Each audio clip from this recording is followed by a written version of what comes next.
It's Friday, March 27th, 2026. Did you notice that all the Fridays for March had the same numbers on the calendar as February? Because I didn't till I finished recording this.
All right, let's start off as we typically do by letting you know that if you'd like to support our show, you can go to supportourshow.com and select I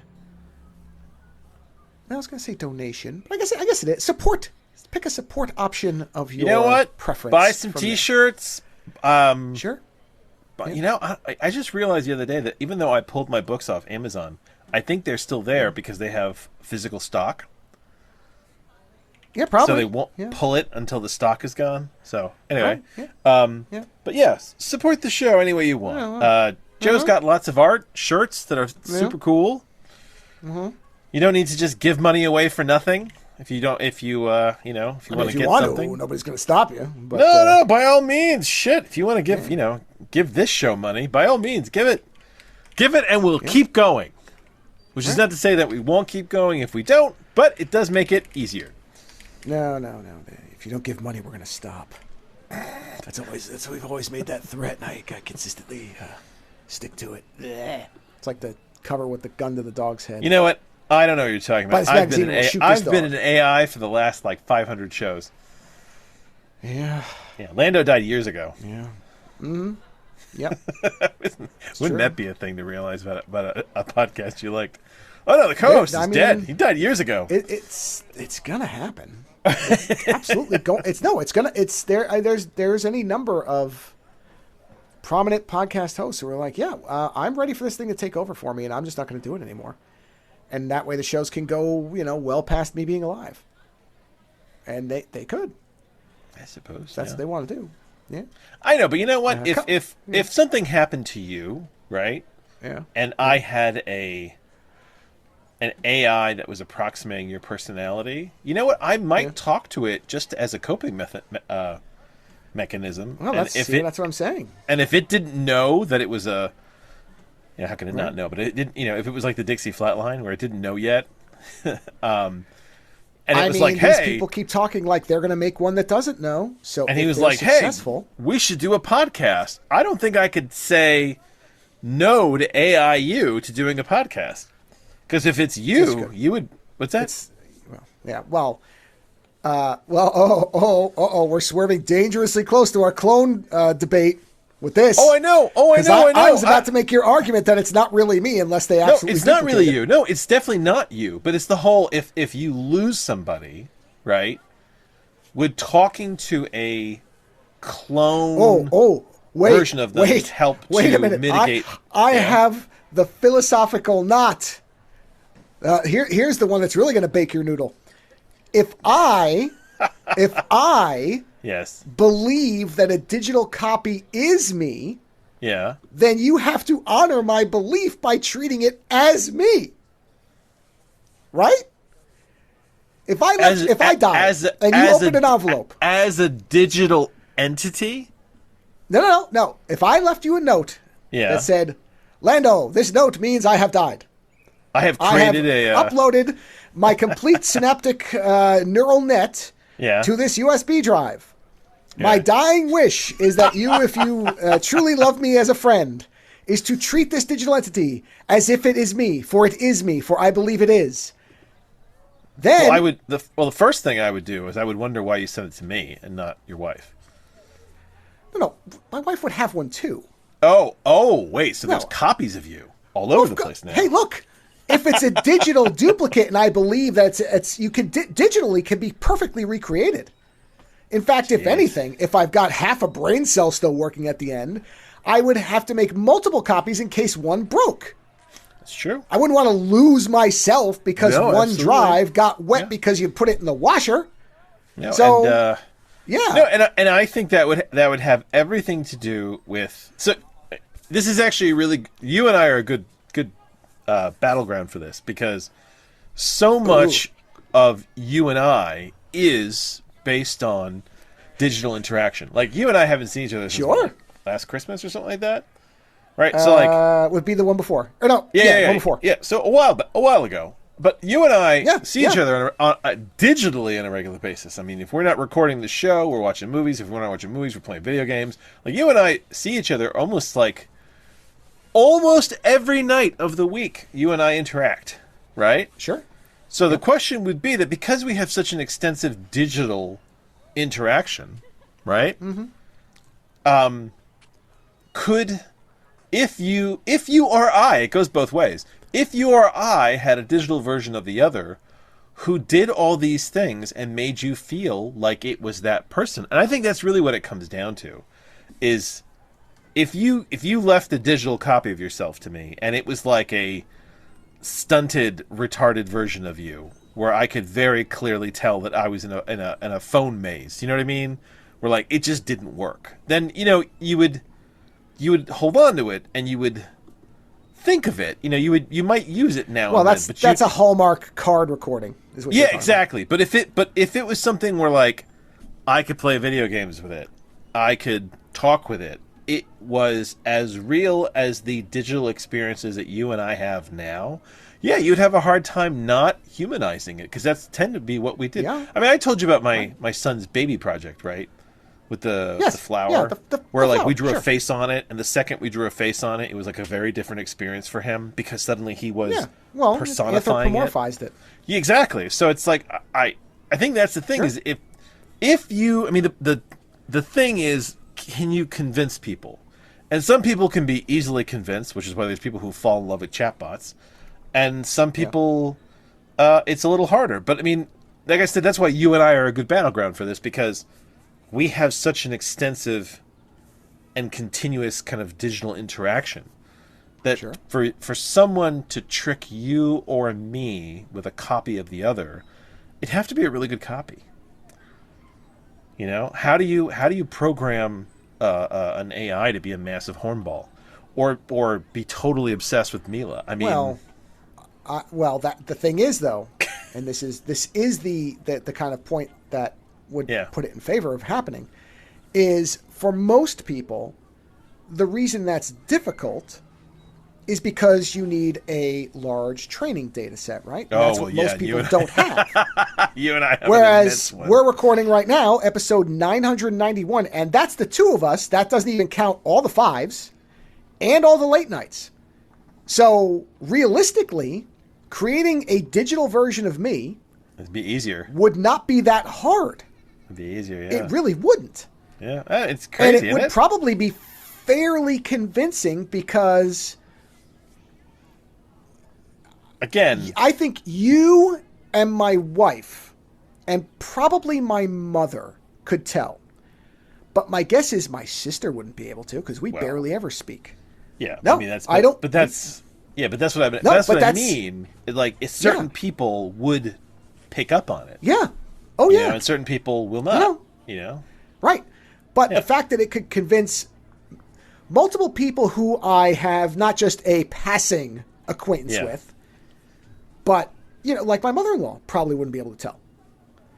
My mother-in-law knows me fairly well. You're. But I mean, listen, you'd still be there to help them with all their tech issues. But what I'm saying is, though, it would probably be able to imitate most of even my idiosyncrasies fairly well. The one thing thing that would give it away, you know what would give it away? Actually, I just figured it out. Here's what would give it away. In your opinion? No, this is a pretty big certainty because I know this because of the gap in the data set. It would not know how to moderate how I'm talking to certain people because the only data set it has, the 5s are completely clean. Yeah. Right? The regular shows in the late nights often aren't, but there's no giveaway to why one is and isn't. So would it assume, this would be hilarious, would it assume that if a conversation is 5 minutes or less, don't swear, but if it goes any longer, you can start cursing your head off? Curse your head off. Say some horrid shit. Yeah, maybe. Right? How else? How would it know?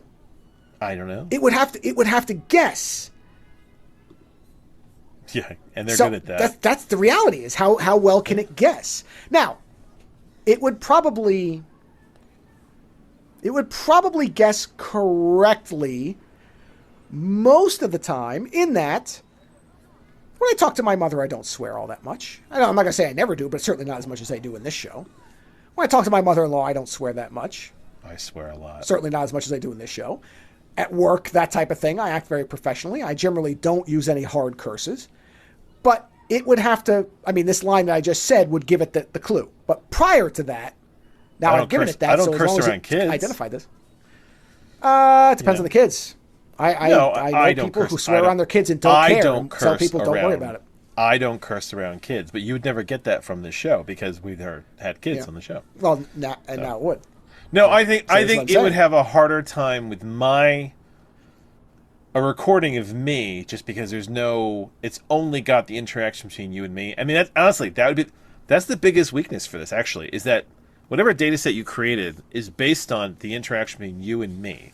So it might fool you and me, but it has no sense of the interaction you have with your wife or me with my wife.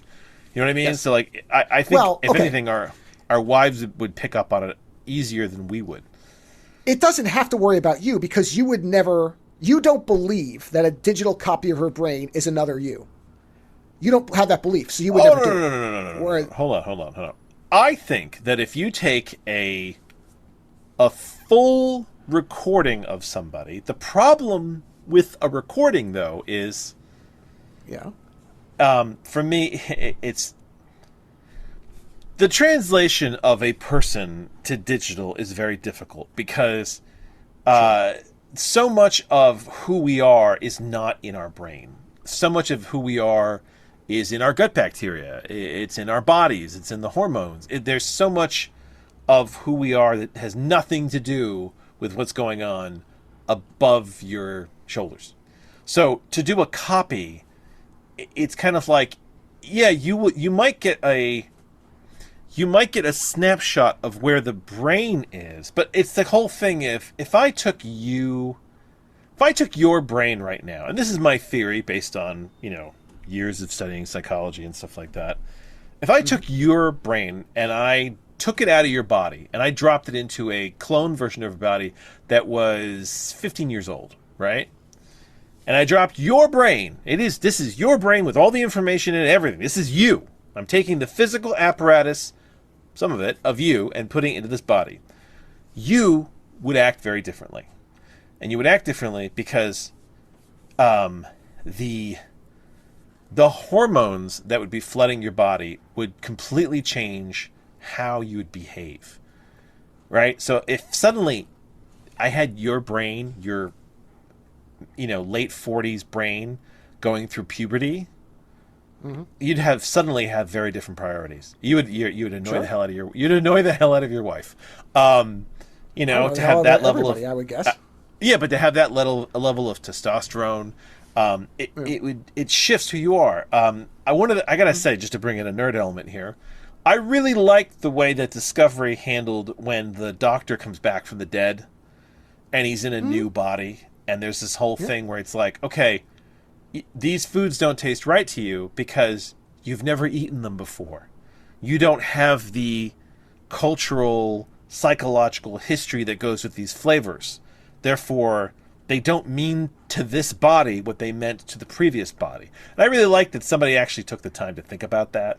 Like, I give them credit. Sure. So when you're making a copy of somebody, it is far more complex a statement than it is. So could you make a copy that might trick somebody into thinking that it is that person? Yes. But would it be an honest copy of the original? No, because none of the chemistry's there. And It's like, what are you going to do with it? Where are you going to put it? And are you going to try and map this onto another body? Like, are you going to track the gut bacteria and the hormone levels? And I mean, there's so much that goes into a person that I actually find it fucking insulting at this point that you have all these like big business guys going, oh my God, we can record people because our technology is so amazing. And it's like, I don't think you can. I don't think you even know where to start to record people. So can you make a copy that might trick people into thinking that it's that person? Yes, I think you could. Do I think it'll be alive? No. I think there's too many components missing to what makes a complete person. We are not just our brains. We are our whole bodies. And there is a question of how much of your body can you lose and still be, what you are, right? Like thesis or thusis. Yeah, well, no, it's not even replacements, right? So it's like, if what areas of the body could you lose that would dramatically change who you are? And I mean, a great example of this is as women get older and they go into menopause, their hormones change, and it changes them. It changes what they prioritize. It changes what they want. And this happens to men too. Eventually, our testosterone does drop off. I mean, Crumb, the famously lewd artist, was R. Crumb. Robert Crumb. Yep, he was a manic fucking pervert for decades upon decades. And then I think he was 75, 76, somewhere in there. He said he just woke up one day and shit didn't matter to him anymore. And he was like, oh, you know what? He's like, I suddenly had so much time on my hands, and I kind of looked at it all, and I thought, I thought of it all as being rather silly. And it's like, yeah, his hormones utterly shifted on him. And suddenly he was like, yeah, you know what? I'm not a pervert anymore. Right. And that happens, right?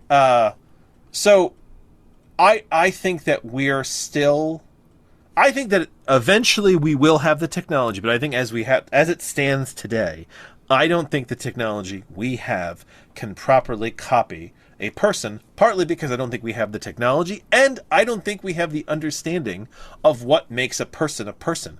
I think our medical knowledge of what a person is so lacking, and we still don't know what we don't know about it. And we're as of yet discovering all this weird shit going, oh my God, did you know that this organ in the body can do this, which affects people this way? And so that is the long answer for no, I don't think we can do that today. I think you can make a copy that I agree with that. I don't think we can do it today. Yeah. But, could you possibly make a copy enough that it could trick somebody I mean, there's two different levels here too. Like, you have a chat bot, and then you have an actual a voice chat.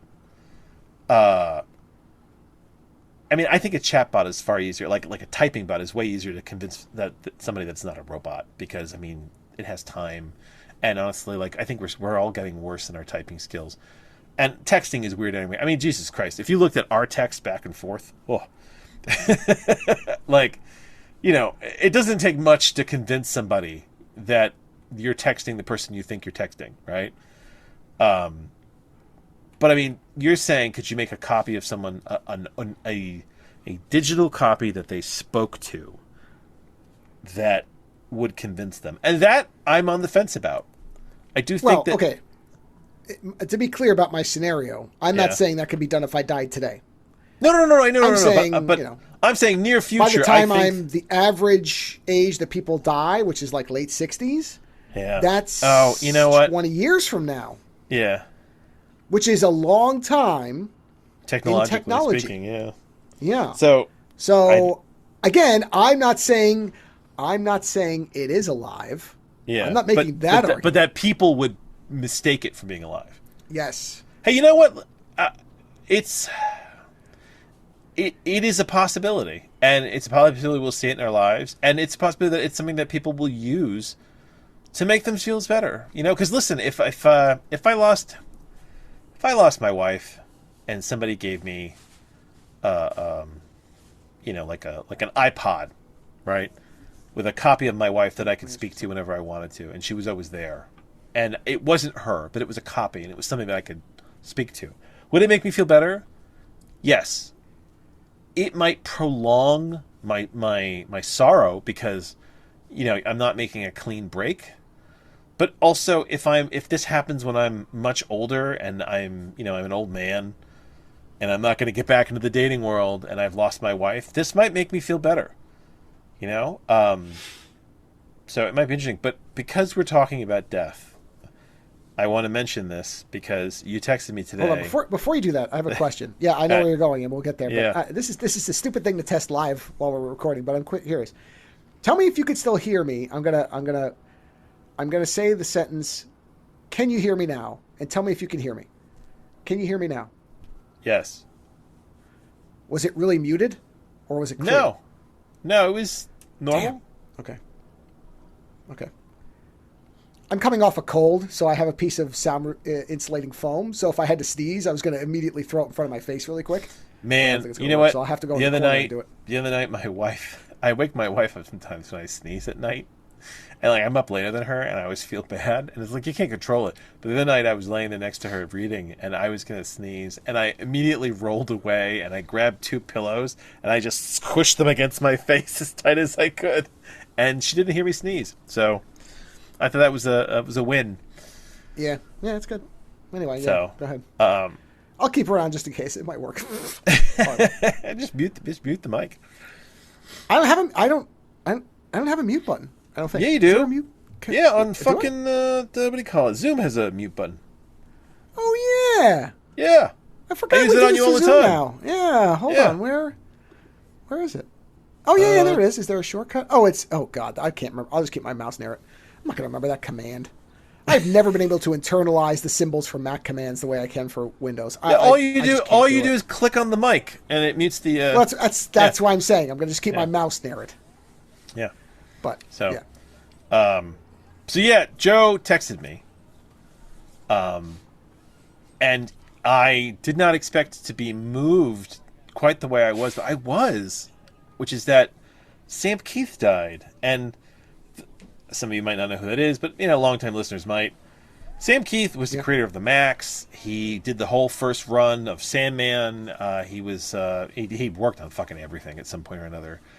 He did his own series as well, and he's one of these guys who had an absolute unique style and vision. He's one of these Mike Mignola types, where you knew something was Sam Keith 99% of the time. I mean, he's like, it's the same way Bisley, Sam Keith, Frank Miller, right? Hey, did Frank you hear Whiteley that? Jr. What's that? Did you hear that just now? No. I am not kidding. I did not plan it. I had to sneeze. So I ran to the corner and sneezed into the sound foam. So it worked. Okay. Oh, good. Because I was looking up the Sam Keith stuff and I'm like, I will never make my mouse back to, it'll become this disaster where I'll punch the mic and sneeze into it at the same time and coat my monitor in snot. I knew I couldn't do it. I'm sorry, go on. So he's one of these unique artists, and he was a profound effect on me in my youth, like in my high school years, because I was reading Sandman, and I was reading the Max, and I watched the Max series that HBO, not HBO, MTV did, part of Liquid. Yeah. So like, I've always adored Sam Keith. And to hear that he died at 63, he had a mixture of Parkinson's and dementia. Yeah, Lewy body dementia is like a combo. I'd never heard of it before. Yeah, I mean, it's heartbreaking, but it's heartbreaking because this is one of these artists and creators, because he was a writer as well, that it was like very, very dear to me, and also one of these artists that didn't go on to do anything horrible, You know, it's not like they lived long enough to you find out that they were like, you know, a pedophile or you know, they beat women or some weird shit. It was not. This is not a Neil Gaiman situation. So, you either die a hero or you live long enough to see yourself become the villain. Yeah, I suppose, right? Yeah. So I was really sad. I was really sad to hear him that he had passed away. It's such a. Yeah. I mean, which is still. I mean, 63 is not that old. No. And I was going to say, if any of you out there, if there's anyone out there, and you've never seen Sam Keith's art, you should check it out, because he was one of these artists that could make totally stupid comics worth reading. I mean... Well, I'll say this, too, and this is probably not going to be true by the time the show posts, but right now, his original artwork is still very reasonable. So, that's not going to stay the case for long. When I was putting all the art in my office 2 years ago, I was looking for a Sam Keith poster, and I was having the hardest time finding a big Sam Keith poster. And in the end, I found a guy on eBay who was selling at one of the like an old The Max poster from like a comic book shop that was like kind of frayed on the edges, but I didn't care because the art was still good. And it's that thing where the Max is laying out and then he's looking up at the sky and Julie Winters' eyes are floating in the sky. And it's a fucking big poster. I have it on the wall. It's one of my larger pieces. And I mean, I always go back to this one issue of Marvel Presents because it was the dumbest thing, but it was a fight between Cyber and Wolverine. And in anybody else's hands, it could have been just so dumb. But because Sam Keith did it, like, it just looked so amazing. I mean, he's one of those... If he was a movie director, he would have been one of those movie directors who could make everything look just so stylishly cool.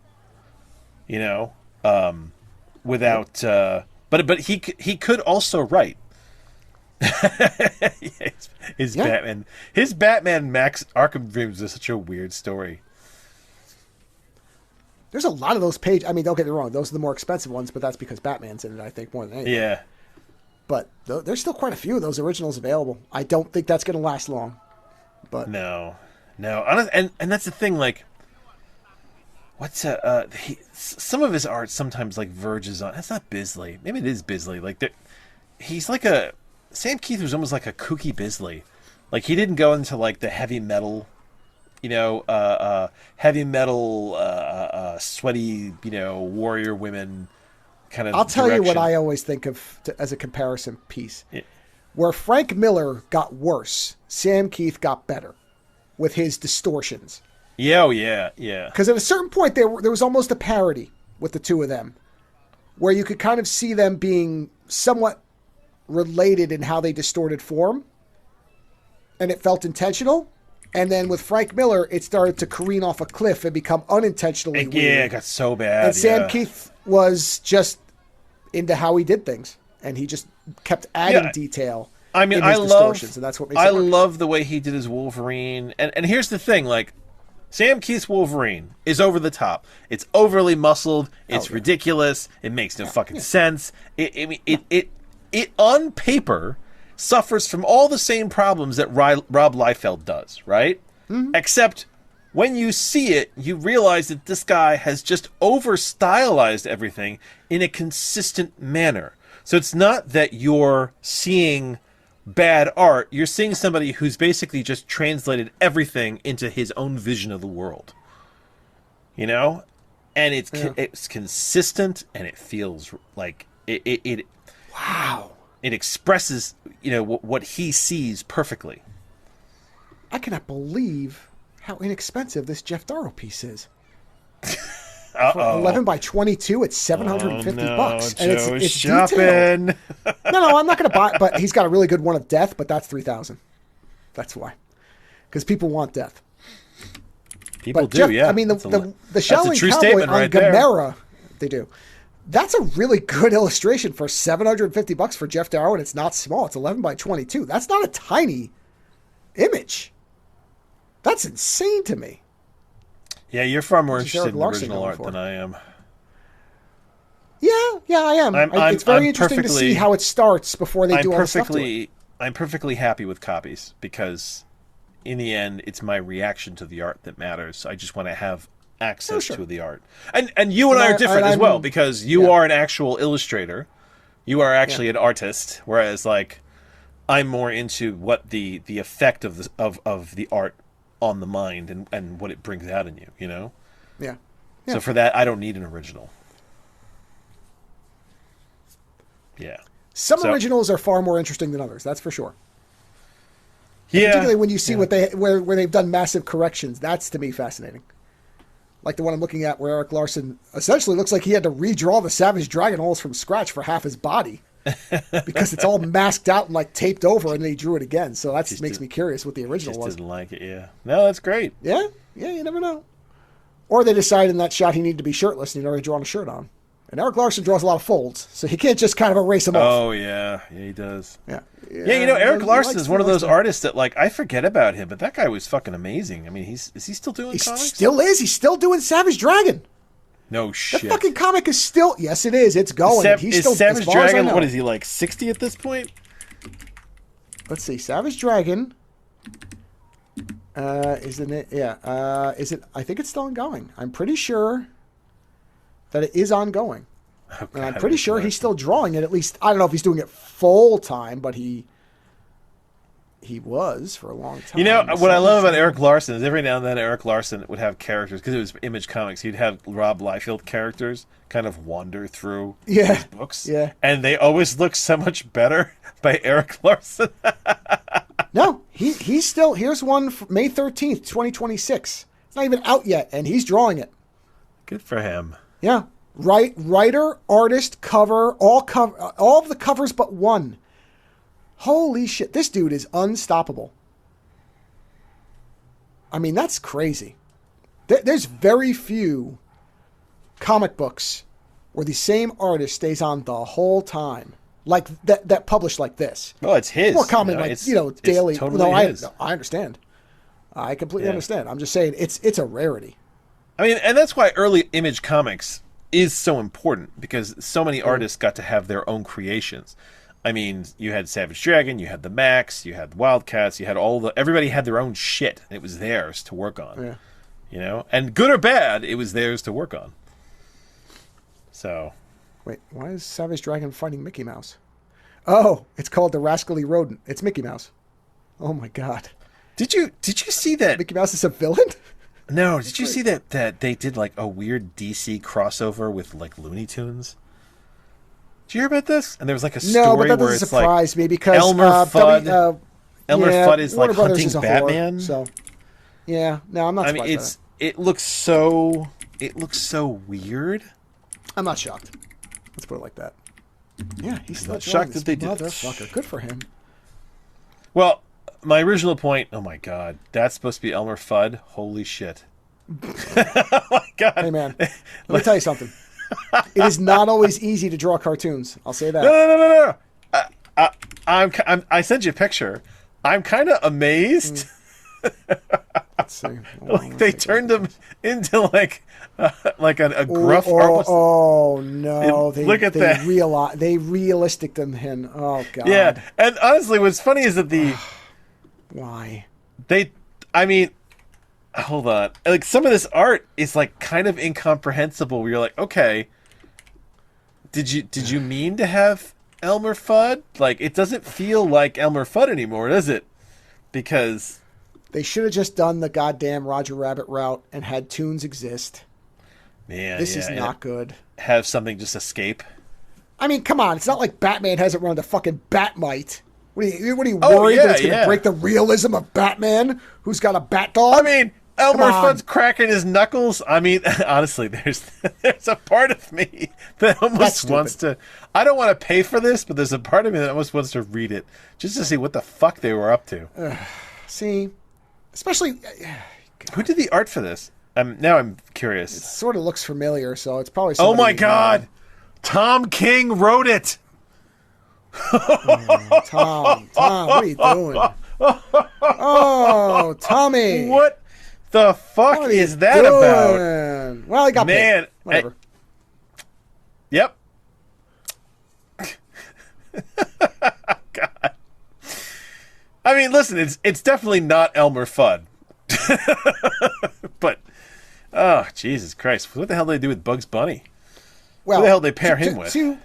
To put a period on the sentence here, absolutely check out the Max if you've never read it. Oh, Zero Girl. I highly recommend his Wolverine story, Zero Girl. Zero Girl was excellent.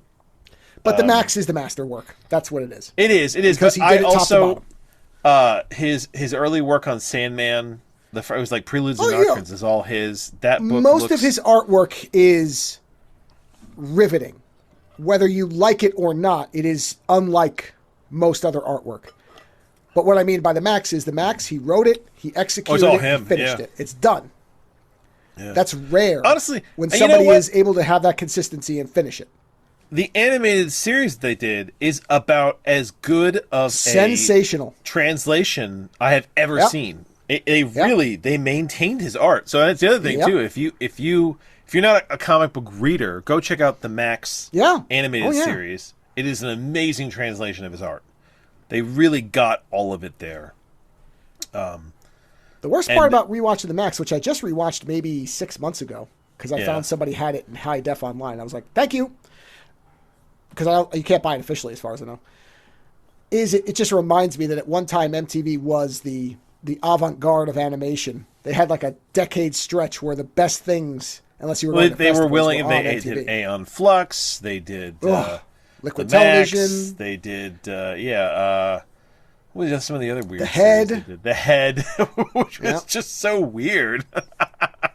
In fact, interestingly, the only thing of that time that does not hold up to me is Beavis and Butthead. I just... Which people, so many people still like.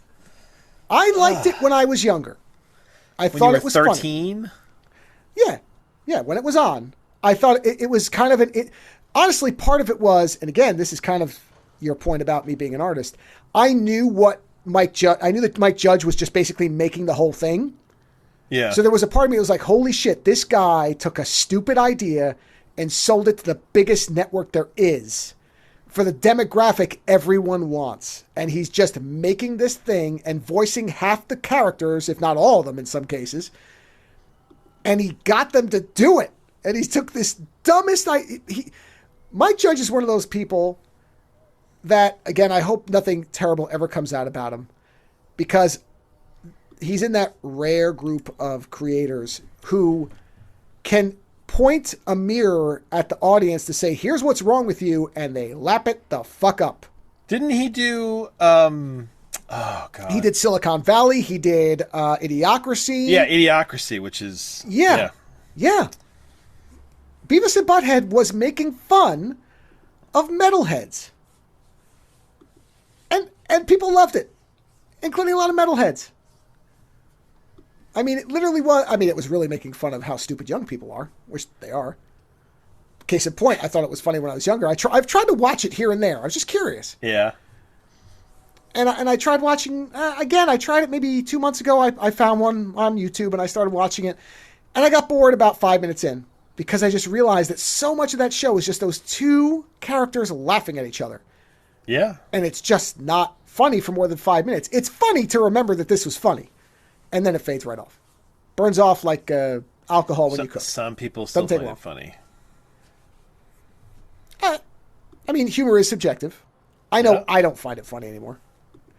But like I said, the thing from the big time of MTV's animation, the only thing it really doesn't hold up is probably what was the most popular thing, which was Beavis and Butthead at the time. Then I know Daria came and... I don't think Daria was even as popular as Beavis and Butthead, because that was but I liked Daria more. I felt the social commentary was more. Well, because Daria was a less annoying character to listen to. Yeah. Because her commentary went beyond. Yeah. That's Beavis and Butthead. Yeah. That's the most of their dialogue. The only thing that has stayed with me from all that is basically the Great Cornholio, and I feel like the natural evolution from Beavis and Butthead was to South Park. Let me be clear. I don't think that Mike Judge's evolution was to South Park. I think Mike Judge has gone on to do very cool shit, but that level of humor of Beavis and Butthead evolved for me into South Park. Well, it's a similar story. because they made a little nobody knew anything thing that got passed around, and it made it to a TV show. Yeah. And much like Beavis and Butthead, I think that the original South Park thing with Santa fighting Jesus is still the funniest thing they ever did. I have rewatched that more. I've never rewatched an episode of South Park. I found that show funny for one season, and then much like Beavis and Butthead, it just stopped working. But I also checked out The Simpsons at like season 8. Okay, well, The Simpsons. I'm just saying. I tend to burn off on stuff. I was never a huge fan of The Simpsons. If like an episode was on, I might watch it, but I've never seen a full season of The Simpsons. It's never. Well, I think Life in Hell is in every way superior to anything The Simpsons ever did. And that was never made into a car. As far as I know, it was never adapted. Or if it was in maybe shorts, but it was never adapted into a series. God, what was the... And maybe what was the series that guy did where he was like a social worker in a world where there was like all monsters and his girlfriend was a demon and she showed him her 3-hole? What was that show? Oh, you're talking about Ugly Americans. There's 2 seasons. I love that show. God. I have that show. Americans. I found a copy of that too. I adore that show. That's that. Now, that was Cartoon Network. That was a great show. I also really liked Your Pretty Face is Going to Hell, which I think only went for 3 seasons, maybe, which is live action. And it's not quite as good as Ugly Americans, but it's goddamn close. Ugly Americans was Ugly Americans and Your Pretty Face is Going to Hell are 2 of my favorite Cartoon Networks, along with Space Ghost, of course. Space Ghost was great. Oh, Space Ghost Coast to Coast? Yep, Space Ghost Coast to Coast. You have to designate a difference because they are different shows. I like the old Space Ghost too. It's silly, but I like it. I know, but Coast to Coast is the phrase "I have a very big brain, which is capable of breaking any complex question down into a simple yes or no answer," that will stay with me forever. I use that all the time. Yeah. I think the episode of Space Ghost where he interviews Bjork is probably the classic. It's probably one of the best. Yeah. Yeah. Oh, that's a very good one. Yeah. So, I mean, there you go. Listen, there's a few in there that are so We're not good. even intending it, but we've given you a whole lot of shit to watch right there. Well, and this again, this is I was talking to my wife about this because I think I've talked to you about the same thing. One of the things I have to start reminding myself of. Oh, is the touch point thing? Yeah, the stuff that we just assume everybody knows, we're now well past that point. Yeah. Highlander is 40 years old. That's a classic film now. Yeah, I mean, I just watched Terminator 2 with my son. Right. That movie. That's, what, 92? So that's 34 years. Yeah. So. Although Terminator 2, I think, is the one that I think most people know Terminator 2 is good. Maybe they haven't seen it, but they know it holds up. Whereas, it definitely holds up. I don't know if even don't get me wrong, my sister and I, wildly different people, but someone my sister's age that's even into this stuff might not know what Space Ghost Coast to Coast is. Well, no, that is in the weirder end of things. Yeah. Yeah. I think that's the other part is that you and I both spent a lot of time on the weird end of things. So, like, there's a lot of stuff that we encountered that... I mean, listen, the other night when we were... what were we doing? I think we were finishing Meat Bros, which we should talk about before we go. We will. But we were talking about Dino Riders. Remember Dino Riders?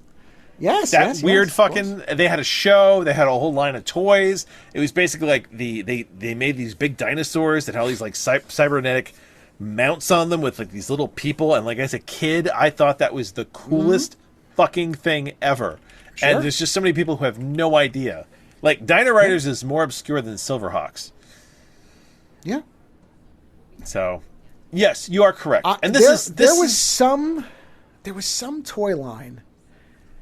And I can't remember what it was called. It was something where there were vehicles that you could change the wheels on, and they were like monsters, but I don't remember what. And it was not Street Sharks, which is what I erroneously thought it was. It's not that. 80s years ago, when many of us were still single, a friend of ours was involved with like a much younger girl, right? Like legal younger, but much younger than us. And I remember she didn't know who Smashing Pumpkins was. The Animal Power Machines. Oh, my God. She didn't know who Smashing Pumpkins was. And I don't know why, but for me, there was like a weird thing where it's like, but you don't even know who Smashing Pumpkins are. Like, and that didn't feel that obscure, but like it's things like that where there's these things that you have that are, they're your culture. And when you suddenly meet people and you think that they're part of your culture, and then you're like, oh no, I think you're supposed to be, but you really aren't, because it's not. We've got such a fucking sewage line exploding with culture that nobody really knows what to look at anymore. And so all this stuff that you expect that people, oh yeah, of course they've heard of this. Very often they haven't. Sure. So it's like Aliens. I don't know that many people who've seen Aliens at this point, if it's even pertinent. Mm-hmm. There's people who don't want to watch it because it's 40 years old. They're like, well, I'm sure that looks like shit. I'm like, nah, it looks better than new ones. So, I mean, yes, this is what getting old is. And this is honestly, this is why I don't think immortality is all it's cracked up to be. Because I think at some point you're not human anymore. I think you become so disconnected from the culture of whatever's going on. I mean, Anne Rice got into this in her idea of Lestat, where like Lestat was just done with the world, but then he was lured back by rock and roll, and he was like, "This is so cool," right? But I think as we get older, I think that we start to lose these connections, and I think this is one of the reasons why it's really important to make a little part of your brain that focuses on absorbing new media, so that you don't get totally disconnected from what's going on right now. Because for me, understanding new media is what helps me connect to my kids and to connect them back to what I grew up with, and to kind of make the connection, So like showing my son Terminator 2, it reminded me what it felt like when I went to see Terminator 2 in theaters. And like there's the cheesy fucking sequence at the end where Arnold's going into the fucking molten metal, and he does the thumbs up. Not molten steel. Molten steel, yeah, and he does the thumbs up, which is so cheesy. But as a kid, I thought it was cool. And my son had the same reaction where he does the thumbs up, and my son, I could see him. He was like, yeah, and you're like, yeah, it's so dumb, but it appeals to this little kid in you, And actually, I know now why you really cry. And it's something I can never do. And this will come up later. This will come up later because some of these movies that we watched this week very much are that kind of appeal to this high school version of myself. But I totally get what you mean by the touchstones. Because you and I too. This also goes back to the whole digital copy thing you were talking about. You and I have so many goddamn references that you just drop comments left and right, and I know them, and you know that I know them. Yeah. And then we just keep going. We don't even have to, note it, because we both know it. You hear my little chuckle. I hear your little chuckle. We're so weirdly plugged into each other, and all our references, and Jesus, now that we're fucking watching movies together, it's even worse. So it's worse. Yeah. So it's you're the references. You start to lose these reference points with a lot of people kind of outside of your cultural bubble, your age bubble, we were talking. I think a while back we were talking about how there's a lot of younger people who don't watch the original Star Wars movies because they just look dated. And for them, the prequels are the Star Wars movies, and for some other people, the sequels are the Star Wars movies. And you're sitting there going, no. But it is. Yeah. It is. Oh, yeah, because something new always comes up to replace the old. I am going to say, because your whole thing about trying to make sure you try to stay within in touch somewhat with the modern stuff. Yeah. I weirdly sort of am able to do that. I don't really know why, but I have the Cliff Notes version of a lot of, I don't know, youth lingo. I make myself sound as old as possible, but there's phrases. I'm in with the youth. I know. Yeah, apparently, like serving cunt. I know what that means. Oh. And, nobody knew what that meant. My wife was like, "What the fuck?" And I'm like, "Yeah, this is what it means." What does that mean, by the way? Okay, I would say the easiest. Okay, defining it is stupid. Mila in Hellboy was serving cunt. That would be the most... Okay, here, I'll give you the definition. It's like I said... Oh, I was talking to somebody about this, and I said the family-friendly version is a girl boss. But that's not right. Here it is. Here it goes. Serving cunt. There's a Wikipedia for it. That's great. All right. Serving cunt is a term describing behavior that is bold, confident, and assertively feminine. Oh, good. There you go. Okay, so here's a thing to share with you. So sure. You know that I've been world building. You know that I've got this big story world that I've been working on with lots of stories. Actually, it's funny. My wife says that it's Terry Pratchett meets David Drake, which I don't know how those two can meet, but if they are, it's going to be in my head. Interesting. Yeah. So, and it's going to be a series of stories, but it's a battle going on across multiple dimensions of a kind of dead section of reality where like there's really only Earth. There's no extraterrestrials. It's just Earth. So there's not even a lot of space elements. But you've got some worlds that are fantasy based, some worlds that are magic, some worlds are technological, and these people are traveling across them. So they have to be prepared to use all kinds of things. And in some worlds, I have these characters that are basically like they're like tactical wizards. And the thing is that because there's worlds they go to where their magic is diminished, so they have to be prepared to essentially defend themselves as they travel. And so you have these like gun-toting wizards, which I kind of enjoy. But beyond that, I realized that if you had people traveling across lots of different realms where things are similar but can be very different, you would have lots of different idioms.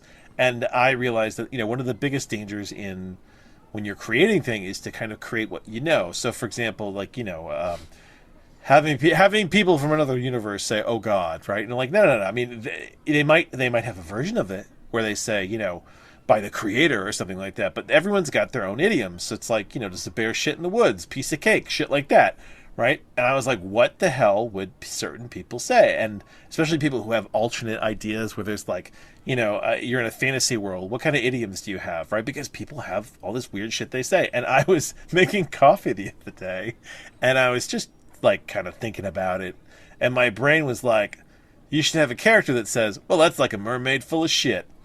And I was like, oh, mermaid full of shit. I was like, what does that mean? And I was like, it's when you find something that's really amazing, but then you realize that it's just kind of dead and full of shit. So it's like, oh yeah, you found a mermaid, but it's fucking dead and useless. And I was like, you know what? I like that. And that became an idiom in my story where there's a character that basically says, when you find something that's seems like it should be really amazing and special, but really it's just dead and full of shit. It's a mermaid full of shit. But I just started having fun with this idea of trying to like create, alternate idioms. And it's not like where you take two different idioms and you put them together, right? So we talked about that, where it's like, does the Pope shit in the woods? That kind of thing, which is very funny to do to people. But no, creating like full idioms and then understanding what the fuck they must mean in the context of people in like alternate realities, right? Because you wouldn't say, the curses will be different. I mean, Farscape did this really well with the word Frel, which was like a mixture of, it was essentially a mixture of fuck and hell. But because it wasn't fuck or hell, they could say it on broadcast television. And also Frel, like Orn. Orn? What was the word for hour? Arn? Arns, yeah, something like that. Yeah. Arn, not Orn. Arn. Yeah, they changed. Yeah. They changed time. Yeah, they changed. Yeah, but Frel. Yeah. Frel stays with me. When Frel's something good. is, Frack. I've said that was Battlestar Galactica did Frack, and it worked. I've said Frelled up. I like Frelled up. Frack. There you go. And I like it when people they pay attention. Smeg to this stuff. From Red Dwarf was always a great one. Smeghead. Yeah, it's wonderful. Yeah, and that one actually I think made it into, I think like. General lingo. Yeah. Because that's what happens. You create these fake idioms, and they leap out of the book, and and then get into everyday life. But because you were talking about what did you say? It was boss cunt. What was it? Serving cunt. Serving cunt. There you go. Yeah, serving cunt. Yeah. There's great variations too. Serving cuntocracy. That's a good one. As in serving cuntness. As in she's serving up a cuntocracy? Like, well, okay. I know generally what the word is. I cannot pretend to have enough. They call them evaluative extensions. So whatever that means, because I can't pretend I'm good enough in English to know what an evaluative extension is. That's what that is. It sounds like a. All right, so serving cunt is a slang phrase rooted in drag and ballroom culture, meaning to look fierce, confident, and unapologetically stylish, often referring to a powerful feminine aesthetic. It is a compliment denoting that someone is slaying or embodying intense charisma, talent, and attitude, rather than being a misogynistic insult.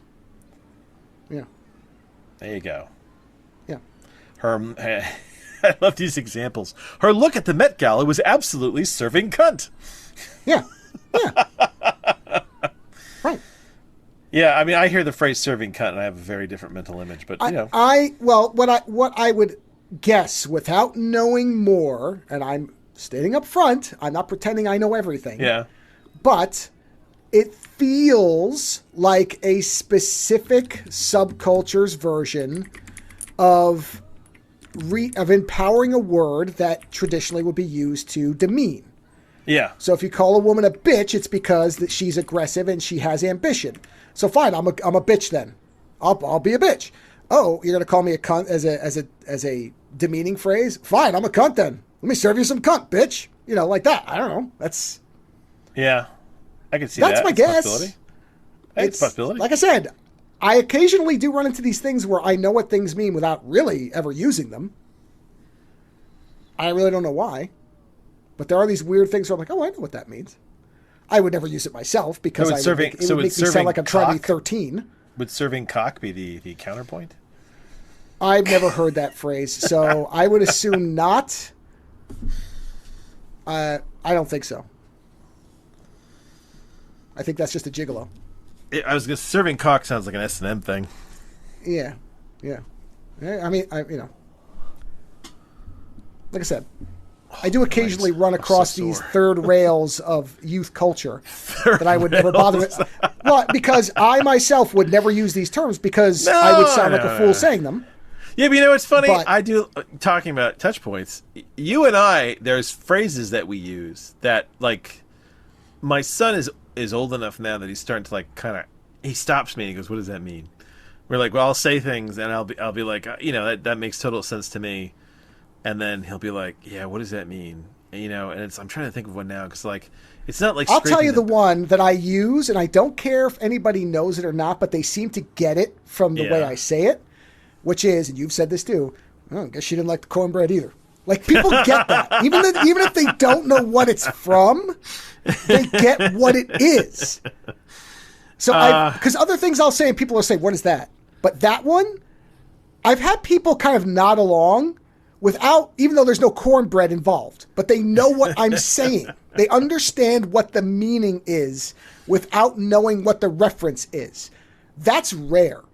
Normally, my wife will sometimes, I'm not kidding, my wife will call me from her work, where she works with two individuals who are a lot younger than she is. And she'll have said something that she finds funny. They don't know what the hell she's talking about. She's going to call me and say, I just said this, and they don't get it. I'll be like, oh, that's great. That's great use. And that's the length of the phone call. Because I'm like, good usage. We understand it. That's what it is. So, but that cornbread one, that one seems to cut across generational knowledge. It's strange. Again, I've used it enough in general company and had people respond correctly. No, I've used that phrase and I get blank stares. I'm not going to say it's 90% of the time, but it happens. But a lot of times I use like funny statements like this, and sometimes I just use them for myself, for my own enjoyment. Oh, sure. You know? By the way, our show title is now Serving Cornbread. Because I knew I couldn't use Serving Cut for a show title, because I don't want it to pop up on somebody's screen at work if they're refreshing the page to see what we're... But Serving Cornbread, that's a great blend. There you of what go. We're talking about. It's a middle ground. Great. It is. See, I should be a diplomat because I can bridge everything. You should. I should. Yeah. I mean, this is one day we'll be old enough that no one will know what the fuck we're talking about. We won't know what they're talking about either, and that's language. Yeah. Well, yeah. I mean. Yeah. there's things that I know the meaning of that are from before I should have any knowledge of them, because like watching old black and white movies, I understand certain references that, you know. Yeah, and that's why movies are important outside of, you know, entertainment, is that they do communicate a generalized language. I mean, that's why if you want to learn a language really well, you watch the movies, because you could just get it all in there on a recording, you know. Watch it with subtitles so you hear it. You can 13th Warrior your way through it. Yeah. So. My mother used to think that when because I used to say "play it again, Sam" here and there when I was younger, and she thought I was referring to Cheers because she loved Cheers, and she thought that was a line from Cheers. Oh. At some point, she said something. I'm like, no, Mom, that's from fucking Casablanca. You know. My mother made the mistake of saying to me the other day, well, you know, Christians aren't killing each other over nothing. And I was like, what? What? And then I had Christians aren't killing each other over nothing. Yeah, well, actually, aren't killing each other over nothing.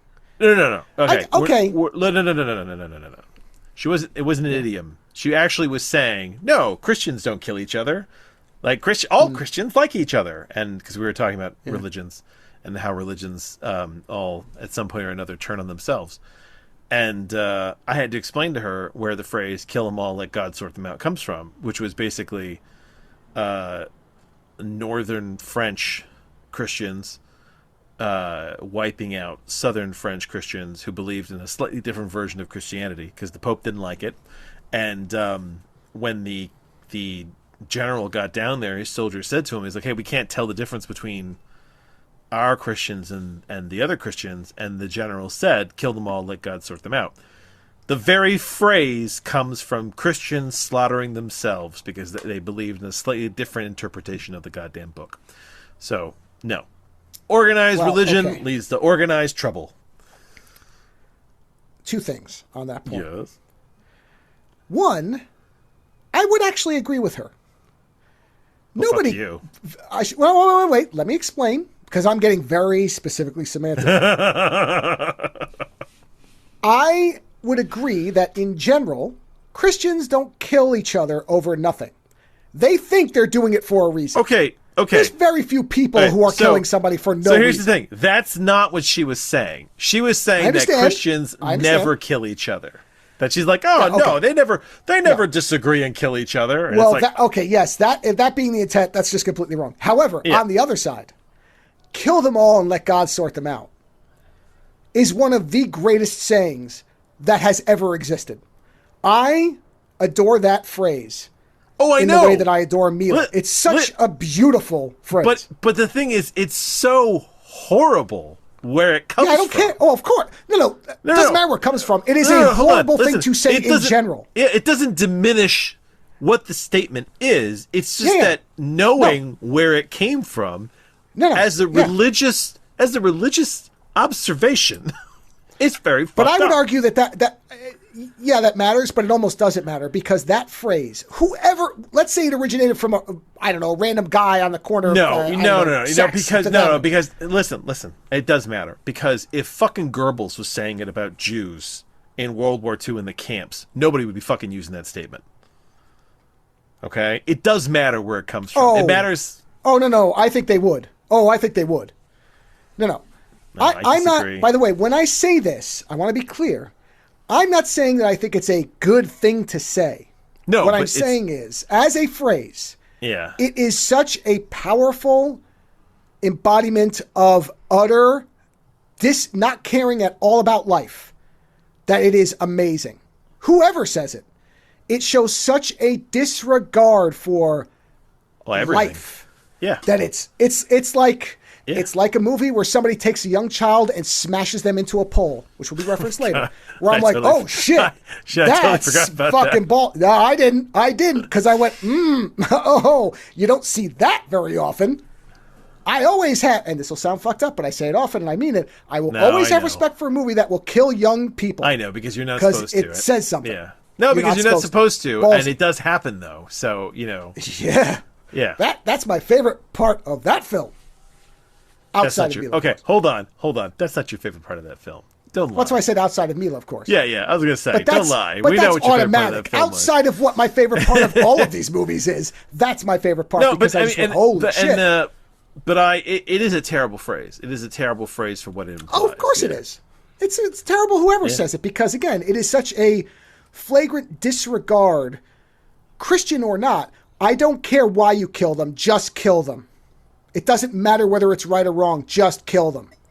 It's someone else's problem, whether it's right or not. Well, and also to think that God is so on your side that, he won't mind.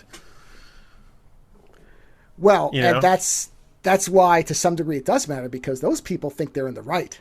Yeah. Oh, well, everyone. Yeah. Everyone thinks they're in the right. Well, not only do they think they're in the right, they think they're so in the right that God's on their side for the murdering of people. Oh yeah, and everyone thinks their God is on their side. That's why everything is so fucked up, isn't it? Because at all times, everybody equally is saying, no, he's on my side. No, he's on my side. No, he's on my side. No, he's definitely on my side. Fuck you. Yeah, let's all kill each other over it. So, oh God, I just saw the Porky Pig image. Oh God. Oh.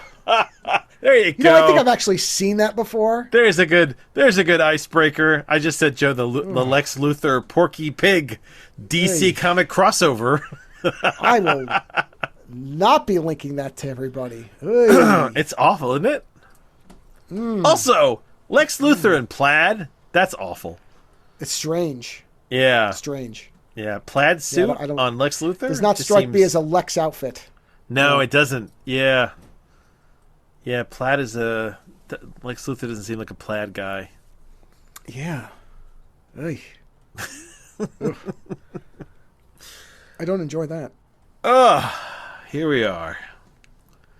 We're I think we're at, what are we, like an hour here? Do we want to talk about Gears of War, or do we just want to skip it? Oh, okay. No! By all means, let's talk about the fucking bros. Let down that was. Come on. Okay. Now, I may have a different read on this than you. Joe will have a different read on this. My review of it was, as long as you understand what it is and when it's from, and I was very specific about this, do not pay $40 for it. If you pay $20 or less, I think it's a perfectly entertaining way to spend 8 hours. No, and I agree with you. If you do not pay full price for it, it is an adequate game for $20. And know what it is. You have to know that there is no story to this thing. No, and that's the thing is, I think what annoys me is that a lot of people were like, "Oh my God, the storytelling is so amazing." I'm like, "What storytelling are you talking about?" I don't know. It's a bunch story. It's a bunch of roided out assholes who can't speak clearly in the middle of like a post-apocalyptic war, who are like trying to do something but trying to get out, but like it's not the end of the war anyway. Like, what's going on here? It's very simple. Anybody who says this is a well-told story, I have one thing to say to you. Don't believe one fucking word out of your mouth, bro. Bro. It's even got the bro in it. Bro, yeah. Perfectly. You got your bro. Perfectly placed. See that? I would never have played this on my own. If I had started playing this game by myself, I would have stopped. I found the gameplay... Without a doubt. I found the gameplay to be, like, kind of boring. It was enjoyable to make fun of with you, but on my own, I never would have played this game. I would have walked. And the fact that it's a double-edged sword here, because on one hand, it's a short game, so you're like, holy shit, why is this so short? But on the other hand, you're like, you know what? I'm glad it was short. We can move on now. And what's funny is that we've moved on to Sniper Elite 4, which we've played like 4 or 5 times, and I'm still having a better time on like the 5th playthrough than I had playing Gears of War. I have no interest in playing the other Gears of War. The first one did a really the first one did a really good job of quashing any interest I had. I'll say this, to be fair to it, because again, it is a 20-year-old game, and all they did was put a new coat of paint on it. I am impressed at how the environments change quite drastically. We did not really play the same board twice, which is unusual for the time period, in that we kept going to different things. Okay, we started off in one area, we went underground, then we went to that kind of dead city, then we were on a train. Yeah, it's just that the game mechanics felt like sluggish. The targeting they're 20 system years old. felt. Yeah, They're 20 years old. So. And that's where I'm saying, yes, I was very, very specific in my recommendation, if you want to call it that. And it's the same thing that you and I are basically saying now. If you can get it cheap and you understand what it is and you're curious, play it for the historical. For the historical. Yeah, reasons. I mean, I think some people probably would enjoy. I know this for a fact, that there are groups of people who get a higher level of enjoyment over games that are less complicated. Because there are, in a lot of modern games, a ton of systems to contend with. Sometimes way too many things, too many buttons, too many button combinations, all this shit that just gets thrown on top of you. You know what? Whereas this game is very simple. Very simple. I'll say this. We played a lot of the Borderlands, right? And one of the things in Borderlands that was bugging me was that you go through guns so quickly that you never really get a sense of like how to properly use a gun, right? Because you have it for such a short period of time because they're like, oh, another gun and another gun and another gun and another gun, right? And I do appreciate the idea of, well, this is your one rifle. I think there's like maybe just a few that you can, but I think there's 6 guns total. Yeah, there was no. Which is the Hammer of Dawn, which they tell you when you're going to use. You don't just use that. They're like, but there was no level of customization to the weapons in any way, shape, or form. It would have been nice to be like, do you want a better sight? Do you want a better clip? Actually, this is good. Wildlands. How old is Wildlands? 10 years probably now. Is Wildlands younger or older than Gears of War? I thought about suggesting that instead of Sniper Elite to play through again. Because that's a fun game. 2017, so that would be 9 years. 9 years old. Okay, so how old is Gears of War? 20 years old. It's 2006. Oh, okay. Okay, so it's 20 years old. It is literally a 20 year. That's what I'm saying. Like you have to place it correctly. The level of customization that Wildlands gave you, where you could fuck around with your guns and you could alter them and Yeah. Yeah, I think like Borderlands. That's a game that's 11 years past where this Borderlands feels, just to give you a kind of, I guess, a connection. Playing Borderlands, to me, the targeting system often feels just as sluggish as playing Gears of War. Even the last one that we played, it all feels very sort of like it's very loosey-goosey, right? I think the last one we played is probably going to be the last one we play. Oh, yeah. I don't think I have a desire ever to go back to Whereas, Wildlands always felt like it had a very sharp targeting shooting system. Sniper Elite, Jesus Christ, the distances you're shooting in that game. Well, Sniper Elite, because there are a lot of people, by the way, I don't know if you're aware of this, there are a lot of people who think Sniper Elite is as repetitive as Borderlands is. I completely disagree. And I think the reason is probably because those people have only ever played the one mode. They've never played with the difficulty. They've never done anything else. Because the thing that's interesting about Sniper Elite is it is repetitive in that if you only play normal and you play 4, 5, Resistance, whatever, they are all the same. They are. But the thing that's interesting is all you have to do is tweak one little part of the difficulty mode and it becomes a much different game, which we're finding out because we're playing it with all the cloud shit off. Oh, where you can't see where people are. And they're more, and you also made them more aggressive. And that those two combined. Yeah, just that makes it a much different game where if we were going to try to play it with no discovery mode, we'd be playing it for a month. Everyone comes looking for you right away. They see a dead body, and all of a sudden there's 20 guys, and you're like, "Oh shit, okay." Yeah. It goes from being a sniper game to a how fast can you fucking gun people down game. Well, that and the bullet drop is a lot different. The suppressed ammo is a lot different. They've changed a number of things, and it makes it into a different game. I like games that have a far more snappy targeting shooting system. Part of the reason I like Call of Duty, I played a couple of those many, many years ago at this point now. I haven't played the new ones. But Call of Duty always had a very snappy shooting system. You targeted, you shot, the bullets went where you put them. Sniper Elite's like that.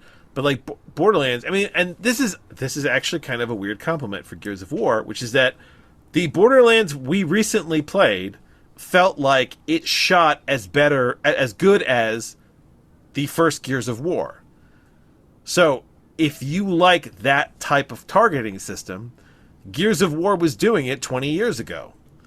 I didn't like it yesterday. I don't like it 20 years ago. So that, coupled with the fact that there's no story really, and the character design is... If they had gone full psycho with the character design and gone like full Bisley, or even, gone like Sam Keith over stylized, right? Then I would have accepted the game. It's the fact that they went with like roid realism. Where like everybody is just so inflated. There was a game that was on the Wii that I remember called Mad World. Which honestly was this idea done correctly, where it was a game where it was just complete blood and gore with a ridiculous main character who was a game show where you just run through and all you have to do is survive, and you have a chainsaw arm and you're just chains, and it's black and white except the blood. The only thing in color is the blood. And so when you were killing people, the whole place would just turn red. And that's what this game wanted to be, but wasn't smart enough to be, in terms of the character design. Because you can't take any of this seriously. Do you remember the first player game? It was a computer game, but it was called like Destroy All Bodies or something Destroy All like that. Humans? I don't remember. It was super stylized. The main character almost looked like a goth Jesus. And the whole game was in like 3 colors. It was like black, red, and white. It was very severe. No, I don't remember this. I don't remember. Jesus Christ. I think it was called Destroy All Enemies, Destroy All... Yeah, you look like Jesus. And it was a computer game. This is around the time of like Humans, Doom. I found. Man. All right, so it was in the 2000s, or it was in the 90s. I think it was like the 2000s. Yeah. Hold on, let me Late look 90s, here. early 2000s. Yeah, it was one of those. I'm looking. I'm curious now. Yeah, hold on. Because no, I don't think I remember it. These are all 90s. Wolfenstein, Quake. Yeah, like Quakes. Doom. It was in that era of like Doom and Quake. I'm looking to see if I can find a list. Let me see. Here you go. Here's oh, jeez. Yeah. No, that's a list of different modes. It was like Quake or Doom, but it was a really art-looking game, and it like I said, the main character, he looked like Jesus. The whole game was done in this like 3-color style, and like you even had some like psychic powers.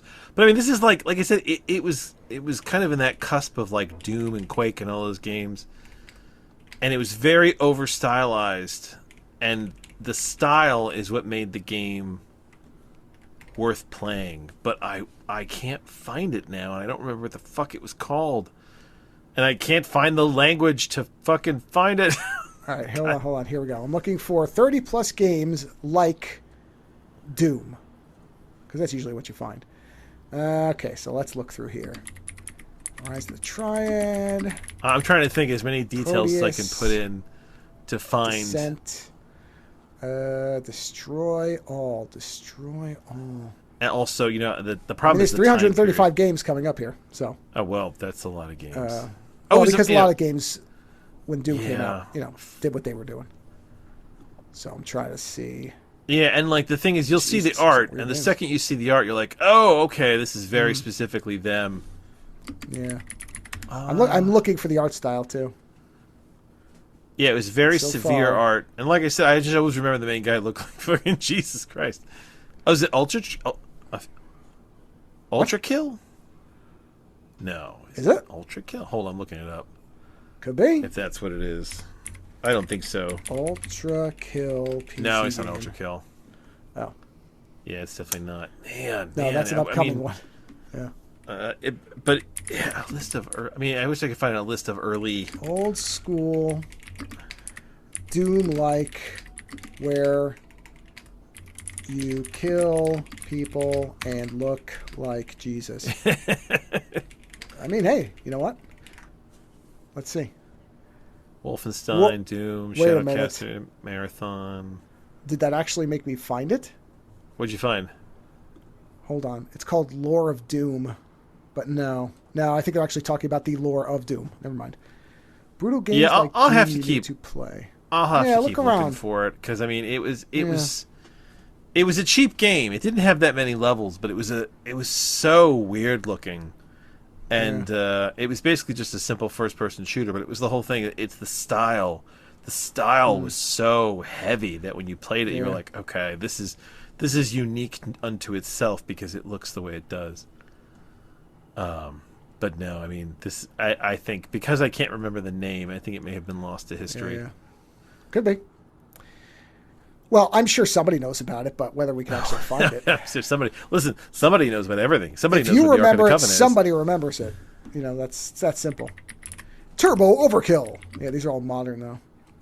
See, the trick is to find... Oh, here we go, a Reddit thread. Games where I can go on an unstoppable murderous rampage. Okay. Oh, boy. Yeah, there's lots of... This is just too... Oh, okay. Well, if anybody knows... You know, let us know. Yeah, and usually the image search helps, but yeah, and all I need to see is one image, one frame of this game, and I'll know right away. So anyhow, I'm getting a lot of pictures of Jesus with a target on his face, which is not what I was looking for. I was looking for where Jesus is the shooter.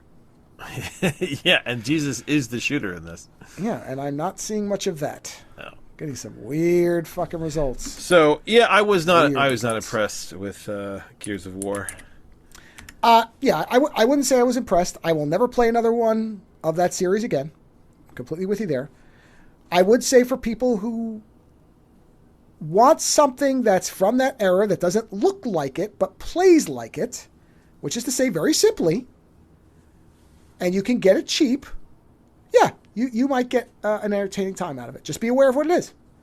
It definitely will show its age and its gameplay, but again, remembering it's a 20-year-old game, at the time, I understand why this game was revered in terms of the gameplay, because there wasn't a lot of good cover shooter games at that time. And this one came along, and it's very violent. So that was probably a thing, too. It was ultra violent. I mean, you are chainsawing people into pieces. You can blow yourself up with a satellite gun. That was genuinely funny as hell. That is. Oh, that's in the videos. I recorded it. It will be up on the channel. When Joe figures out that he can melt himself into fucking goo with that gun was probably the most fun I had playing that game. Look, then immediately it was now do me. Yeah. There's two parts of that game that I actually laughed at when I was editing them together to put on the channel. One was that, because it starts the video of me aiming at the ground, blowing myself up, and you immediately go, "Did you just blow yourself up?" I went, "Yep." That's funny. And then there was a cutscene where a guy's trying to lift his leg. And I go, "I can't lift my leg. Oh, fuck me." And the way I said it was funny even to me, which I don't normally find me funny. No, it's good. It's good when you can make yourself laugh. It was, I actually have to play it for my wife because I think she'll find it fun. I got to find the clip for you too. But those will be up on the channel, and you'll hear us basically mocking it and playing through it, and you'll see. It was a mock through. It was a mock through. It was, and then the ending. We really didn't even believe that was the end of the game. You could hear the disgust in your voice very clearly. We were like, "What?" Because then the credits come up, and you're like, "That's it." Yeah, that's it. I could not contain my contempt at the end. But as you said, would you have wanted to play it for another 20 hours? No. I mean, that's exactly it. It's a shame that it made it so that I was happy that it ended quickly. But at least it did end quickly. So there is that. So that's our very nice review of Gears of War Reloaded. You know. Anything else before we jump into the meat of the episode, an hour plus in? No, go for it. All right. I've been waiting for you. talking to your picture.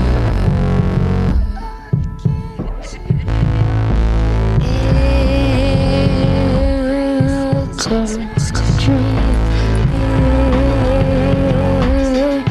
Leave my mind. It turns to dream. Leave my mind. Lilu Dallas Multipass. I'm going to let you start off because you called this the most interesting week of Mila movies that we've watched. So this is a weird week. Yeah, I'm going to stop looking for my weird game here because it's distracting me. It was a very interesting week of movies. Of all the movies that we've seen, this was the week that really gave me a lot to think about when it came to not just Mila, but the like movies, how movies are made, how movies fail, why they fail, and what becomes important in movies. Like I which is very heavy, but it stimulated a weird reaction. And it's not like, we watched the Resident Evil movies, and we knew they weren't good.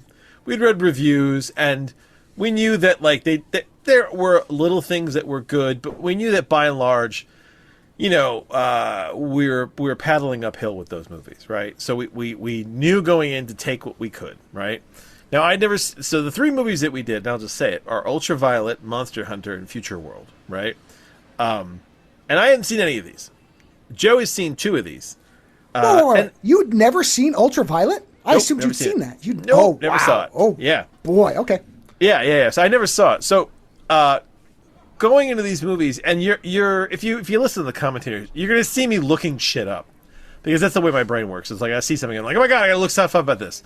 And as I learned about some of these movies as they happened, I became very fascinated. And I think this all started when we were reviewing the last Resident Evil movie, and I said to you, if Anderson got to just make movies with his wife all these years and got paid buku bucks for it, I respect him because, he did something amazing. He got to, in movie making, he got to stay close to his wife and make a lot of money, and put her in sexy outfits and watch her run around and kick people. And we're going to start with Ultraviolet first. Because none of these movies are great.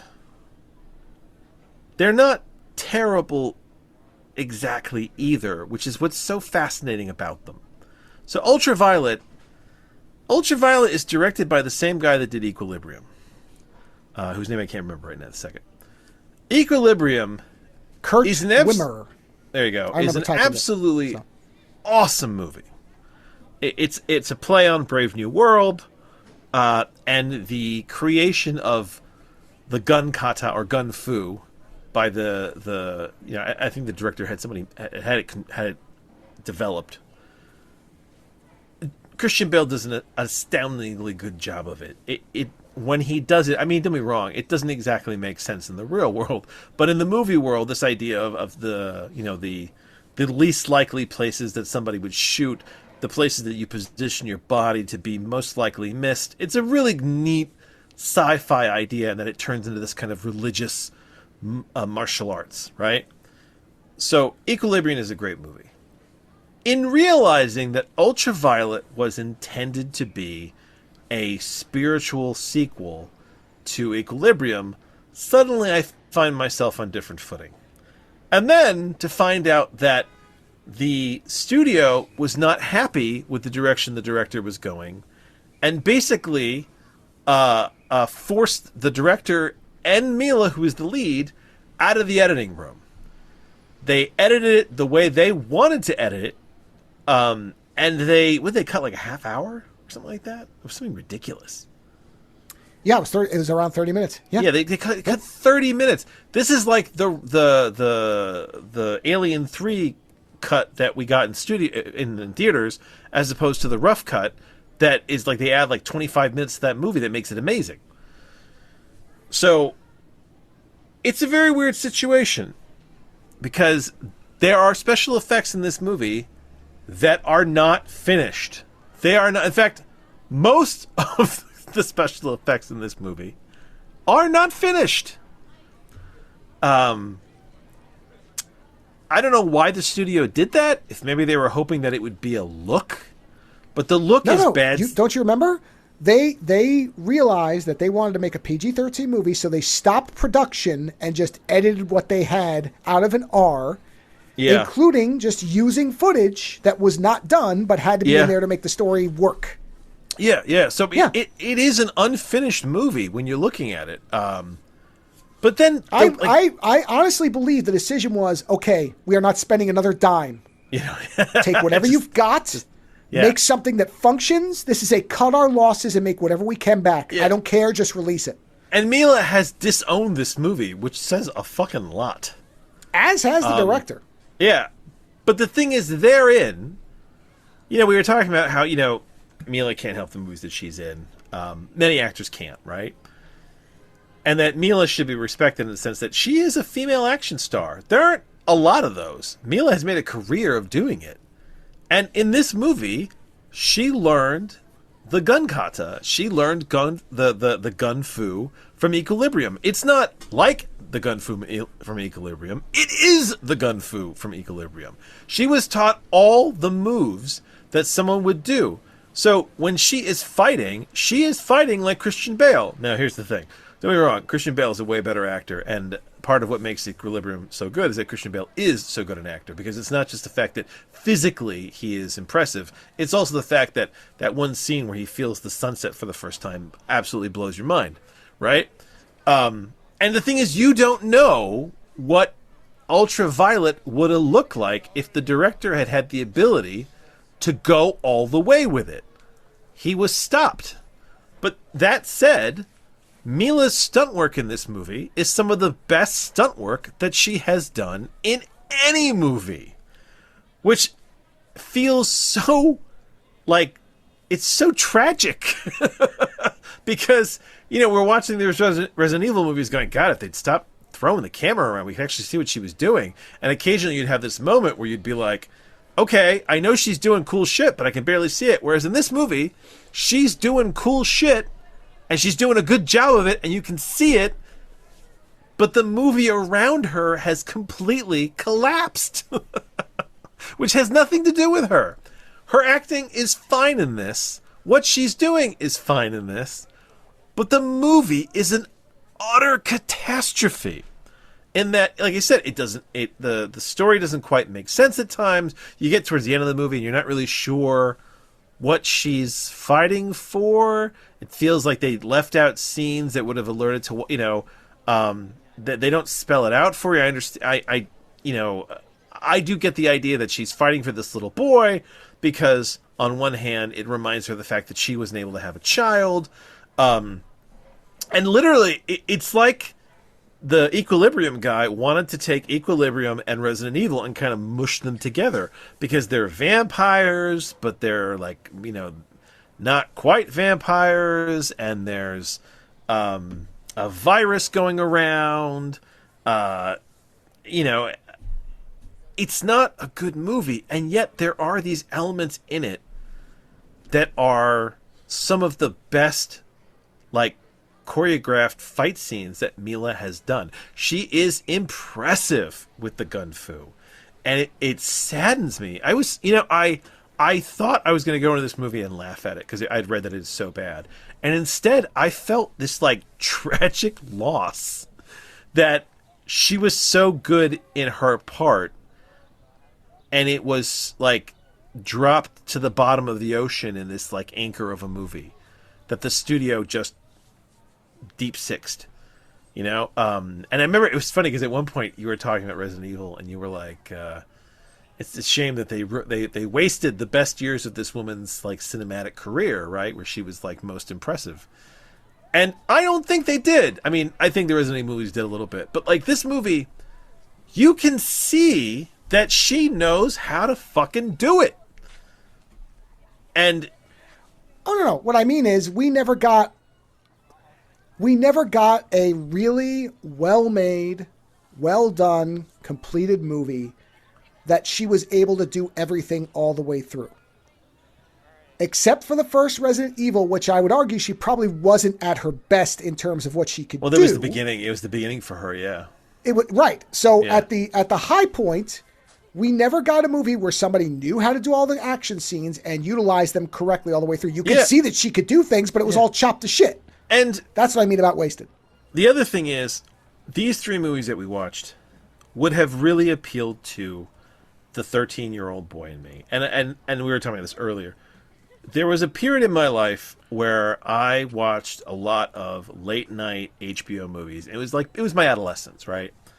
And, you know, I had insomnia, and I just watched a lot of kind of like baddish sci-fi movies. And to some degree, the reason, you know, I still love to write sci-fi. I still like the idea of sci-fi worlds, sci-fi and fantasy, like the two of them, is because not only was I reading sci-fi and fantasy, but I was also watching these movies. And these movies always had interesting things to pull on. And despite its flaws, adolescent me would have fucking loved Ultraviolet. You know, even with the unfinished graphics, I probably would have loved it. I would have loved the fact the weird scenario that they're vampires, but they aren't vampires. It's almost like very golden age sci-fi. This idea that they're vampires, but they're not vampires the way you think of them. I would have liked the excessive over the top action sequences, that her hair changes color arbitrarily throughout the entire movie. I would have loved the gun fu. You know,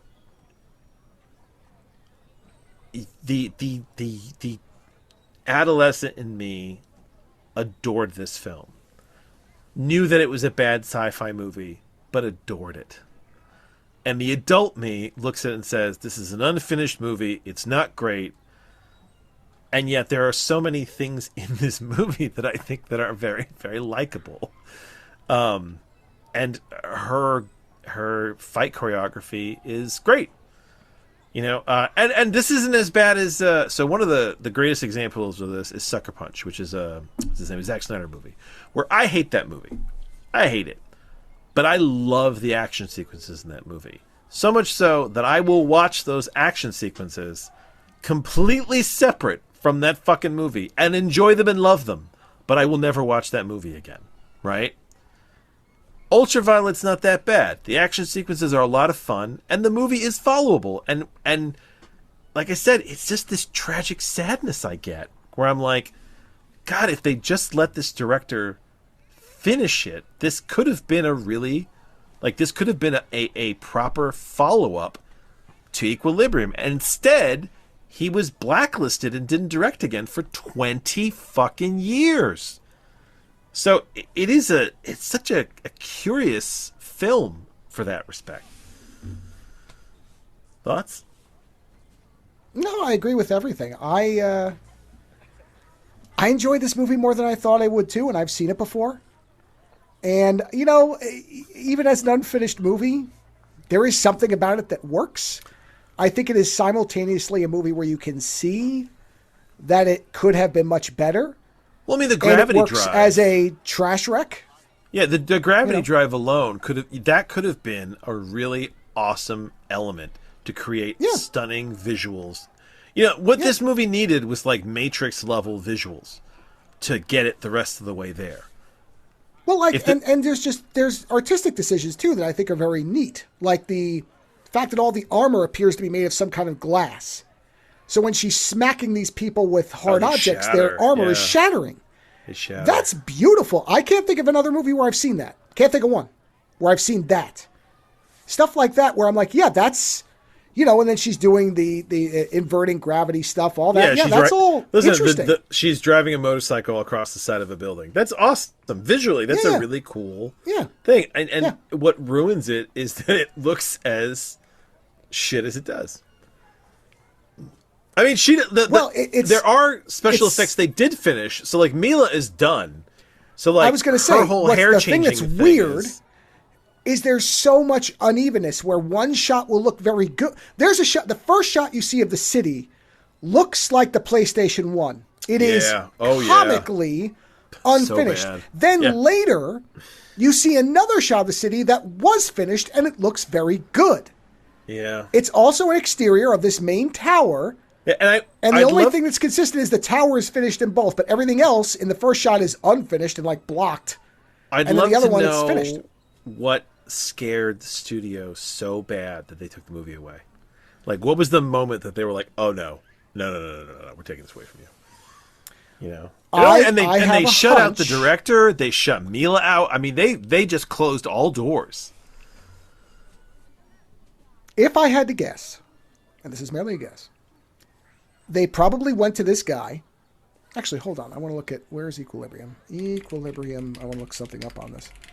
I'm just curious. All right, Equilibrium. Yeah, like, make us another Equilibrium. Well, that's I want to know who put the movie out. Who was the producer? So it was production company. Okay, it was a different company. It was Miramax, whereas Ultraviolet was it Sony? I want to say. Did Weinstein take this away from him? No. Miramax did the first, did Equilibrium. Oh, okay. I'm trying to see who did Ultraviolet. So the production company for Ultraviolet was Screen Gems. Okay, so this was the Sony arm. So I have a hunch that Sony went to this guy. Screen Gems again. This is the thing, right? And this makes sense on paper.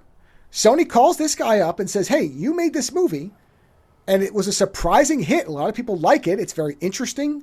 It's got this martial arts style. We have this actress who we've made a bunch of money with. She's a competent action performer. Oh, and hold on, the guy who do her stunts. He wrote this with Mila in mind, so he liked Mila for the lead. The two of them were a team. Well, see, this is what I'm getting at. Is Sony saying, now, for all I know, Mila went to them and said, "Hey, this guy made a really good movie, and I will do my stunts. Let's see if he'll make a movie like that with us that's original."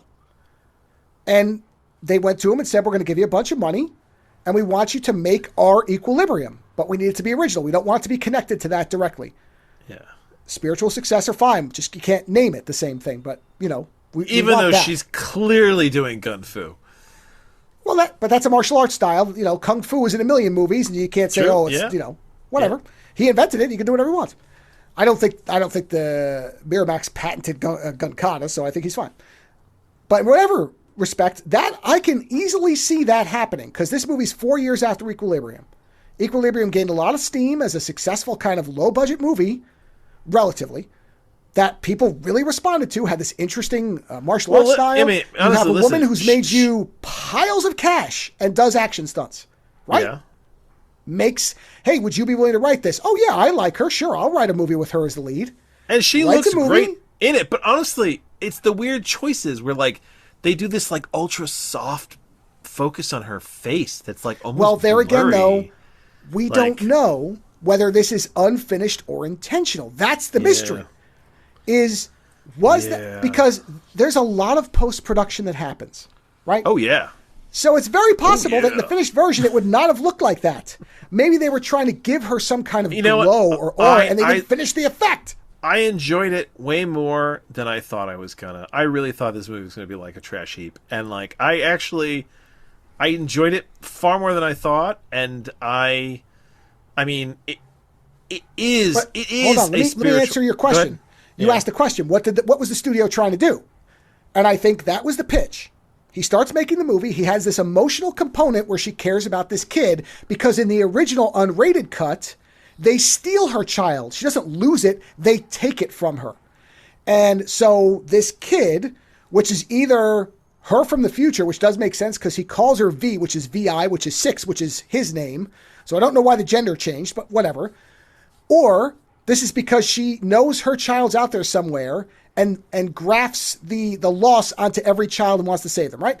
So he's making an emotional R-rated film. Yeah, well, that works. And the studio's like, this is not schlock action. This is not going to appeal to a 15 or 16-year-old boy. They want to see a hot woman beating the shit out of things and explosions. And when he probably said, well, this is the movie I'm making, they were like, not anymore, motherfucker. Get out. We're going to salvage whatever we can. We've spent enough money. You know, we probably have enough shots of her in tight clothing. We'll do it. Because they all think they're smart. And they think they've got the market locked down. So they're like, this will do it. It's close enough. Release it. So I think that's literally what if I had to guess, it all feels like that. And it was an epic bomb. Oh yeah. Yeah, and the other weird part is that it has got such parallel. It is a weird. Honestly, it becomes a weird bad sequel to Equilibrium because it has a lot of the same beats. So like the final fight in this movie. So in Equilibrium, the final fight, he goes to find the guy in charge.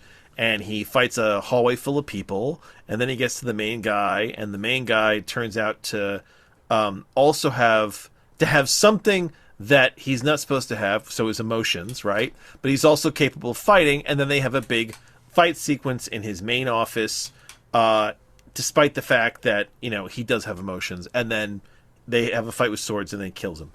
Mila goes after the guy because he has something that she wants, and she goes in there, and when she gets there, she finds out that he is also a vampire. And then they have a sword fight in his I guess his throne room, right? And they throw in weird elements in there. They do this whole interesting dark sequence where all the lights go out, and then, you know, they're fighting with flaming swords. I mean, there's a lot of stuff that visually, if they had finished the graphics, probably would have looked really cool. Well, the sunglasses roof reflection fight is interesting, possibly. You don't really know where you keep seeing the reflection and then it warps around and it's the person. Yeah. There's something to that. I just don't think it was done right. Yeah, if the movie had been finished, it probably would have been one of those movies that it would have been, you know, I'm trying to think of a movie that's like all style over substance that we love. Fifth Element. Fifth Element. I was going to say Fifth Element. Yeah, where that, like, you know, if you really stop, that movie doesn't make any sense. But it looks so goddamn amazing all the time. And Ultraviolet could have been that, but the studio didn't want it to be, and basically cut it off at the knees. So yeah, it was a complicated movie because it's not just bad. It's not good either, but it's not just bad. And there's actually really neat shit in it. There's neat choices, there's neat ideas, there's good fight choreography, but then there's fucking boneheaded choices. And you don't know who fucked what. But at the center of it is a female action star who did her job well. So, yeah, it's so weird. It's so weird. You know what? I've just probably watched too many movies with you. Is really what it probably is. Yeah, where I'm getting the same state of mind that you are with some of these movies. See, it happens eventually. But luckily, I'm not like you, where I'm like completely wowed by Mila. So she doesn't have that free pass for me. But no, her fight choreography in this is fucking fantastic. So she does have a free pass, you know, because you know she's good. Oh, she did good in this movie. Yeah, she did good work. So she does get the free pass. So. Yeah, so Ultraviolet, I wouldn't tell people not to see it. I would tell people... I think it's fascinating. I'd say, did you like Equilibrium? Okay, well, you know what? Know, much like Gears of War, know a little bit about this movie before you go in. It's fascinating. You know, it's especially like if you're an Equilibrium fan, it's way more fascinating because, like, you can kind of see the Equilibrium sequel this could have been. Like, even with the weird vampire virus shit, like, it feels like it could have occupied the same space, but like down the road, you know, I don't know. So yeah, it was 14-year-old me would have just absolutely adored this movie.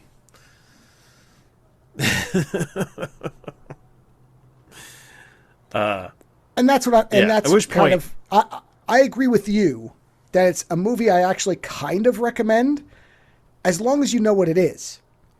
It's an interesting movie because if you go into it knowing that it was not completed to the director's wishes. It is a sci-fi B movie. That's what it is. Like it actually achieves, because you know how like somebody said, "Oh, I like the Resident Evil movies because they're like B movies," and you're like, "It can't be a B movie. They spent $60 million on it." No, Ultraviolet is a sci-fi B movie. Like everything about it. I don't know how much they spent on it, but like when you watch it, it just screams sci-fi B movie. And maybe that's why this is what I wonder about, and you and I had talked about this, is had this been completed as intended, would it have just been bad? I don't know that this was ever going to be an Equilibrium, but it might have been close. It might have been something where it was an interesting kind of variation on the there are equilibrium fight formula. sequences missing from this movie. There are scenes where there should be an awesome fight and they cut through and you go, wait a minute. Oh yeah. Why would you cut that? And it's like, well, because they didn't fucking want to film it. That's why. Right. You know. Yeah. No, it is literally a rare case of a released unfinished film. Yeah. It is literally an unfinished movie that the studio boxed up and released. And that is rare. And especially when it's... Because, okay, there are movies where... They thought they could make just enough money to make back, hopefully, what they Well, lost this is the on it. thing. If you're talking about a movie where you have all the footage and you don't really have to do any effects, you can do something like this and transform it. There have been movies where the studio re-edited it and released a movie, and the director was like, yeah, that's not what I intended. It's missing some things, but it doesn't look like it's missing anything. It just doesn't quite work. But the footage is there.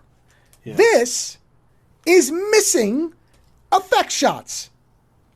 Literally, where they were just pasting. There is the sequence where she rides the motorcycle up the building. Is so... I could have done the same thing in Photoshop. I'm saying this with every bit of... I'm admitting I'm not an animator, but I could have taken that footage of her on a motorcycle and pasted it, and it would have looked every bit as good as it does in the movie, because it doesn't look good.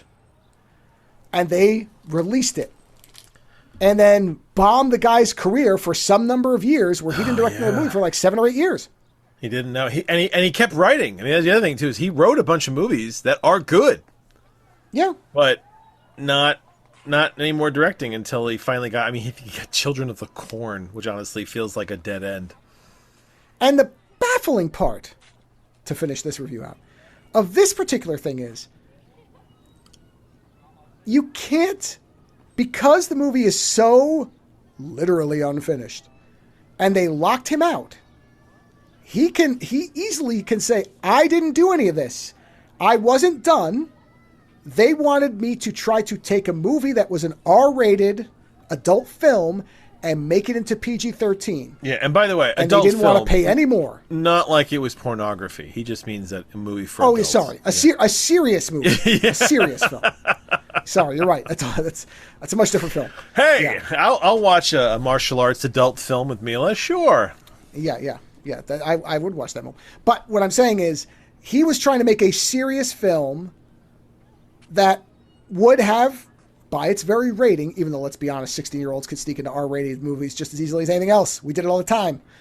But in theory, an R rating cuts a large portion of the audience out compared to PG-13. You obviously have a huge amount, 5 years worth of viewers, age-wise, that could come in. But if that was not the movie the guy was making, and he was sealed out, and they didn't finish the effects, he has no blame. I cannot, in any way, blame him for sure. I have to blame the studio because I know what was done. Therefore, the transference of blame is the studio. So if anything, he should have been insulated to be like, guys, they took the movie from me. Ask the main actress. But she'll tell you. He went against the studio, and in the studio system, that gets you blacklisted. Yeah, well, that's but which is the true stupidity of it. So Ultraviolet is a fascinating anomaly. Yeah. And so I actually would tell people, if you want to see something interesting, not good, I can't even really call it, well, I guess it is bad, but I don't even know if I can call it bad. It's bad, but it's not like straight bad. Like, there are bad parts, and then there's actually, I mean, that's what's weird. There's bad parts, but then there's really very interesting parts, and you're kind of like, holy shit, okay. It is a movie that is a transforming creature frozen in amber, because we don't know what it would have been. It's mid-evolution, so the studio isn't it? Yeah. Put it in carbonite at a certain point. So I can't call the movie bad because the movie was never finished. It's something. It is something unusual. And its unusual nature makes it better than it is as a movie itself. As long as you know what you're getting into, I think it is a movie worth watching once, especially if you're an Equilibrium fan. I think Yes. it's a movie worth watching once. To see the good choreography, to see Mila kind of nailing it, and then you may never go back again, and that's totally fine. But to just see it that once, and to see what it could have become, I think that's the other part of it too. Is you're watching a movie that could have become something really amazing. It didn't. It wasn't allowed to, but it could have become something really quite fascinating. And I did find the unrated version. I will be watching that because I am curious if it's all that much different. I'm interested. Because the thing about the stolen pregnancy is there. And that whole sequence is missing from what we saw. So that does change. Yeah, and Mila was really bummed about this movie. I read a few interviews where she was talking about how she had a lot of what do you call it? She had not a lot of insight. She had a lot of She had a lot invested in it. She had a lot invested with the director and kind of the way the movie was going. And she worked really hard on it, and she was astounded by just the degree to which they got utterly shut out. But that makes sense because if you think about the Resident Evil films, even though they are her films, Alice is the most important character. Oh yeah. And yet there are several of those sequels where Mila is missing for a while we follow other characters. Whereas in this, she's almost never not on the screen. This is her movie. She's utterly the lead. Yeah. Yes. So I'm sure that she looked at this and was like, this is because every movie before this, I can't think of another movie where she is so centrally the main character where you almost never don't see her. Even in The Fifth Element, there's long stretches where she's not there. Yeah, well, honestly, Bruce Willis is the lead in that movie. Right. Yeah. 45, there's a lot. She's the main character to a degree, but so are some of the other side characters. Many of the Monster Hunter, which we'll get to in a minute, she is the lead, but she's also not just the only lead. She's a co-lead. Yes. Whereas in this, she's it. Everybody else is a secondary character to her. So I'm sure she saw this as her big shot. I do love that the villain is Toombs from Chronicles of Riddick. That's where I know. Or the creepy serial killer from the X-Files, which is the first thing I recognized it from. Even though, I remember because in Toombs looks very different with his hair and the way he looks. Yeah. Whereas in this movie, he looks very similar to how he looks in the X-Files, except he's not wearing the breathing apparatus and gloves. Otherwise, he looks the same. So I'm not even going to give this a rating as a movie because I don't think it's fair. Well, you have to give it. You have to give it part of a rating. I'm saying because as a movie, I cannot rate it. It is unrated. As a showcase for another great Mila example, does Mila look great? Yes, she does. Does she do a lot of great action scenes? She does. Therefore, 10 out of 10 can recommend. Come to me. Done. Now, before we move on, since we're right at the right point. 200 hours later. Man. Now I'm going to let you intro Monster Hunter because I've seen it reviewed before. This was your first viewing. So the general theme to these movies tonight is the fact that adolescent me would have loved them. Monster Hunter is another flawed movie. It's not great. It's not bad either, but it's not great. There's a series of Monster Hunter games. For some reason, the studio thought people are idiots and they won't be able to handle this. So we need to come up with some kind of crazy storyline where we bring a bunch of Army Rangers into the Monster Hunter world, and then we have your fish out of water storyline, and you have someone that the audience can kind of get behind, and that's Mila. Now, buying Mila as a Ranger was weird at first, but then when you got to see her in action, you get a sense that this is a woman who takes her stunts very seriously. And I do like that. And a lot of the time, it is her. So her and her ranger team get transported to a world full of monsters. Most of her team gets decimated. She very nearly gets killed. At which point she is rescued by Tony Jaa. That's his name, right? Tony Jaa? I think it's supposed to be pronounced Jaa, yeah. Yeah, so Tony. It's J-A-A, so Tony, J-A-A. Yeah, so she gets rescued by Tony Jaa. We'll just call him Tony. And Tony is the other kind of lead, but he never speaks English. He never gets subtitles either. So everything with him is inferred from his body language and things that he's trying to communicate with her. And yet, I mean, what's funny is that this guy doesn't speak a word of English in this movie, and he's fucking charming as hell. And the two of them make a really great odd couple once they stop trying to murder each other. Enough so that, like, I was fascinated to know where a sequel would have gone with this, where, like, you know, if these two actually could have spoken to each other. But it says a lot about an actor that, outside of his fighting ability and his action movie skills, for a guy to have no dialogue, like nothing that you understand, and to be everything just be translated through gestures, he's really charming. But so she teams up with him, and then the whole idea is that she's trying to find a way out, and they eventually team up with Ron Perlman in one of the most astounding fucking wigs I have ever seen Ron Perlman in. And then, you know, she ends up making it back to the human world along with a dragon, at which point she needs the help of the other people to fight the dragon, and then chooses to go back to the monster world and help them as opposed to stay in the human world. That's a very quick, rough whatever of it. That said, the fight sequence in the middle of this movie where she and Tony Jaa are kicking the shit out of each other is really well done. I enjoyed it quite a bit. I like the fact that, that the monsters are kind of as overwhelming as they are. But it's weird because they aren't really overwhelming. Once you know what the trick is, you can beat them. The problem is if you don't know what the trick is, they fucking wreck you.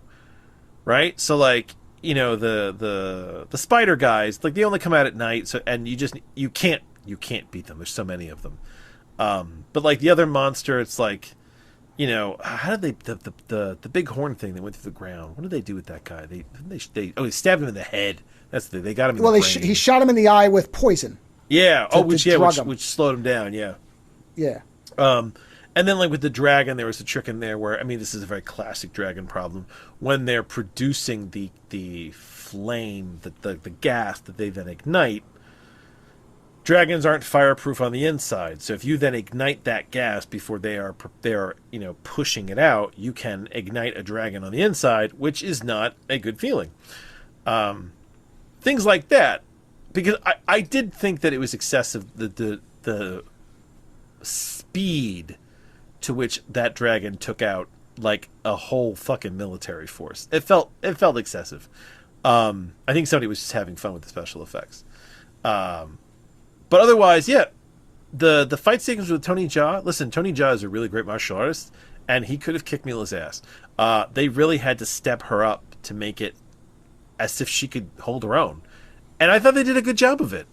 And you know what? It's a fantasy movie. It's an actual fucking fantasy movie. You know, it made me think of the Dolph Lundgren He-Man, which is a weird thing, you know, to kind of get brought up in yourself, to be like, ooh, thinking of fucking He-Man. I saw He-Man in theater with my grand aunt, and I loved it. And it was not a good He-Man movie, but I still loved it. And I still think fondly of that movie. And Monster Hunter kind of like weirdly hit that part of me. So yeah, I didn't hate it. I mean, the special effects, the monsters, the CG, it actually didn't look that bad. I mean, there were a few shots early on, but I mean, you know, the monsters are primarily, or a lot of them are seen in like the daylight. Yes, so like that's the astonishing part. Yeah, the daylight sequences later look very good, really good. Yeah, where I was like, okay, I was like, you know, somebody thought about this. Well, and that's what I wonder is if they got to a point and they're like, okay, we have enough budget to finish only a portion of these shots really well. Do we want it at the beginning or the end? They want the spider creatures. They're not really significant. We don't care. And the early shots, they'll forget about it by the end. We need the end to be what we need it to be. And that's where they concentrate, which was the smart move because they look very good. Yeah, I mean, you know, are there illogics in the script? Absolutely. Is there shit that doesn't make sense? You know what? Every movie lately, this shit doesn't make any sense. Well, and see, I think you point this out. I don't know if you really specifically meant this, but when you said the thing about the monsters aren't really a big deal once you know how to beat them, that's a video game logic. So that makes sense with the video games. Yeah. So that they literally did adapt the video game to this. Once you know how the creature's weakness works, it's done. And that's what they do. You have to learn the pattern, and then you have to strike it while it's weak. Outside of that, every time Mila gets a concussion, you take a shot because you'll be way drunk by the end of the movie. Yeah, when you were talking about the logic problem here is if you watch the Resident Evil commentaries, there's a point where she survives a helicopter wreck that incinerates everything around her. And at that time, and she's we not thought that superpowered. was unrealistic. Yeah. We thought that was a stretch. This, she gets thrown in a rotating structure, usually a car. You know what? I think what happened so many times was she gets dropped from the sky, everything. I think they built that rotating Hummer and they thought it looked really good, and they were like, "We should just keep doing this." Well, and so, like 3 or 4 different times. But this makes sense. Yeah, but I mean, the first time would have nearly killed her. The second time, she'd be dead. The third and fourth, you're like, okay, what are we even doing here, guys? She's fucking dead. No. I agree. It does look neat because I agree. I think they built a rotating internal structure. The problem is she's not superhuman. Now, if it had been Tony Jaa, right? Tony Jaa is from a different world, so you could explain it away. You can make an argument, yeah. Yeah, because I mean, this is a world where they have cat chefs and ships that sail sand dunes. The cat chef, by the way, that was the other thing. When the fucking cat chef pops up way too late in the movie, and when he does pop up, I had such a good time with that shit. I didn't need him blowing kisses, but the cat chef as a character, I just fucking loved that. So, your comment about this would have appealed to 13-year-old me. If the ending had not been what it was, I would like this movie now as a entertaining movie. If I had nothing else to do for 90 minutes, it felt like watching Mila in something. And I'd watched The Fifth Element 50 times, which I have. Yeah. The big problem. I'd be like, okay, Monster Hunter's fine. But you want me to go into the big problem?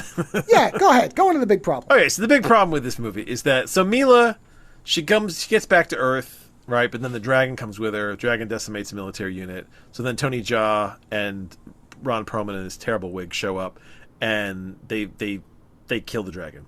At which point you realize there's more dragons, and there's still all this stuff about this tower.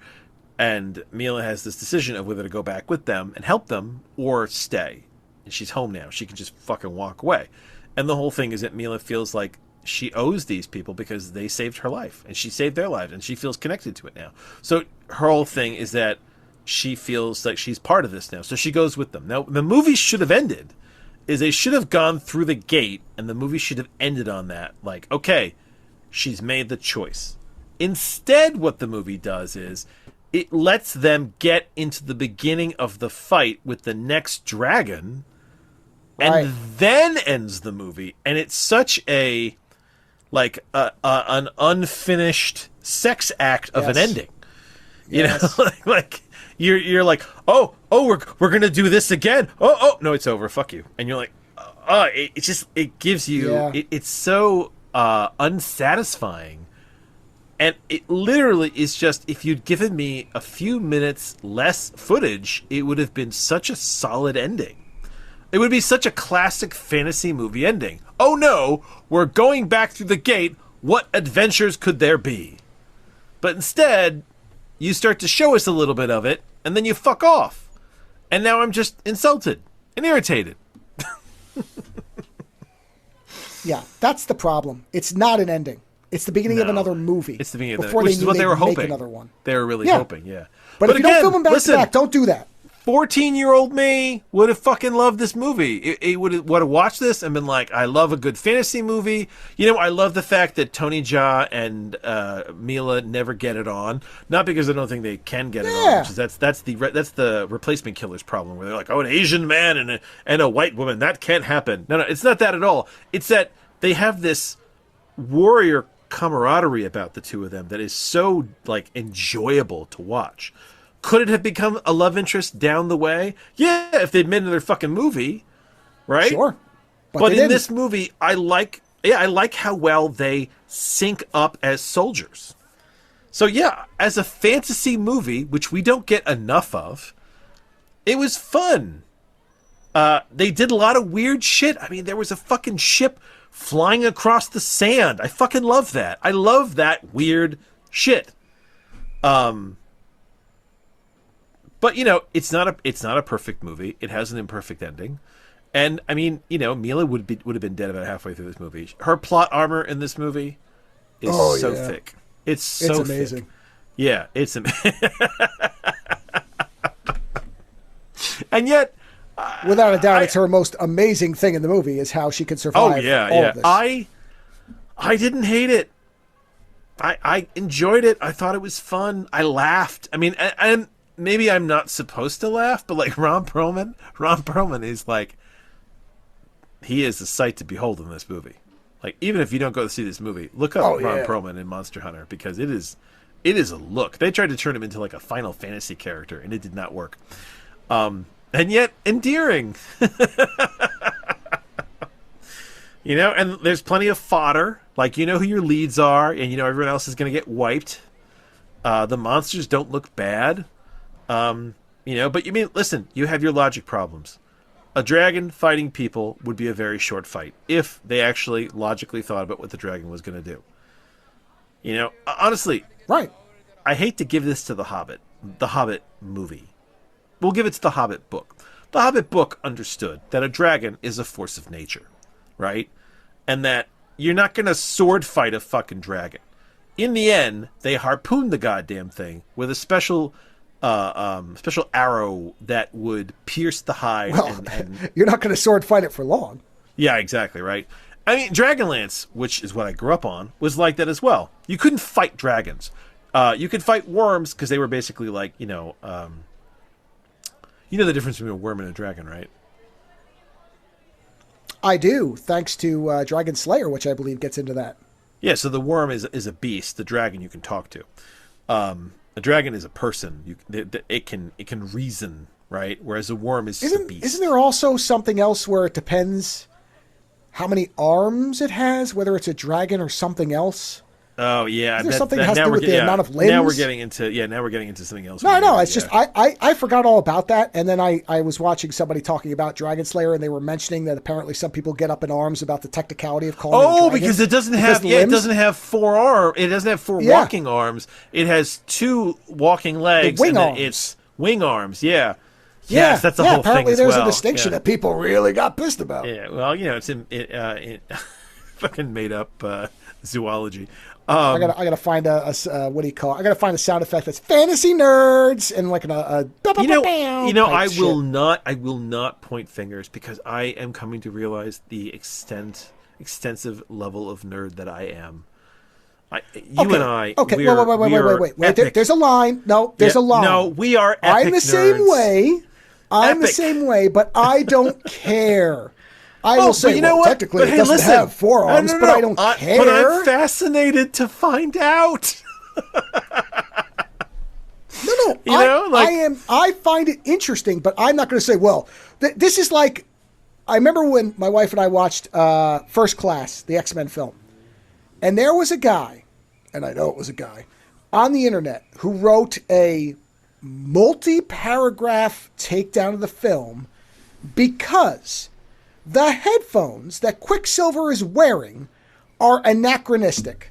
And this was this individual's reason to dislike the film. Now, you can point out. Were they historically incorrect? Apparently, I give a fuck, right? But, that's what I'm saying is it's cute to notice those things, and I do too. That's fun. But to sit there and go, well, this movie is not good because they didn't pay that attention to detail. You know how many things are involved? You think they care? I mean, listen, if the headphones are off by 5 years? No, you can cite it and then go on to enjoy the rest of the movie. I mean, that should be. And that's what we are. That's us. I'm talking about the people who are like, ugh, what kind of dragon movie is this? It's not Dragon. Hey, listen. I told you that audiobook where they kept saying the main character's name wrong because there's a joke in the book. This is in the Kovacs novels where it's supposed to be pronounced Kovac. And there's a joke about the name in the first two books, which is why they say the book right. And in the third book, the writer was like, I don't need to make this joke anymore. And the writer, or the person they brought to read the book, says Kovacs the whole time. And I still listened to the whole audiobook because the rest of it was okay. But every time he said Kovacs, man, I fucking winced a little. I actually wrote a letter. I have never written a letter before, and I wrote a letter to the company that makes it, Tantor Media, to be like, this is wrong. And I, even writing the letter, I was like, I'm such a nerd, but I can't let it go. But yes, yeah, we are. We are not nerds in the sense that we will let our enjoyment be hampered by our own nerdiness. But we are definitely fucking nerds, man. And I am proud of it. I am absolutely a weird little nerd of a guy. I love weird shit. I love sci-fi. I love fantasy. So I try really hard not to throw stones as much as I used to. Because everybody's got their thing. Everyone's got their gimmick. There's an otaku for everything. Yeah. Just don't let it ruin your ability to enjoy the rest of something. You know, something can be flawed and yet still... Attention, publishers of audiobook Altered Carbone. You have mispronounced... Fucker, it wasn't Altered Carbon. Which one was it? It's the third one.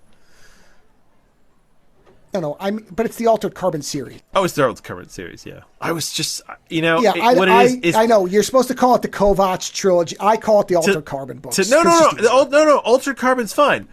But to listen to, like, you know, like a 20-something hour book or something like that, and have them say it wrong every time, you're just like, oh man. And because the writer made a joke of it in the first two books, they always got it right.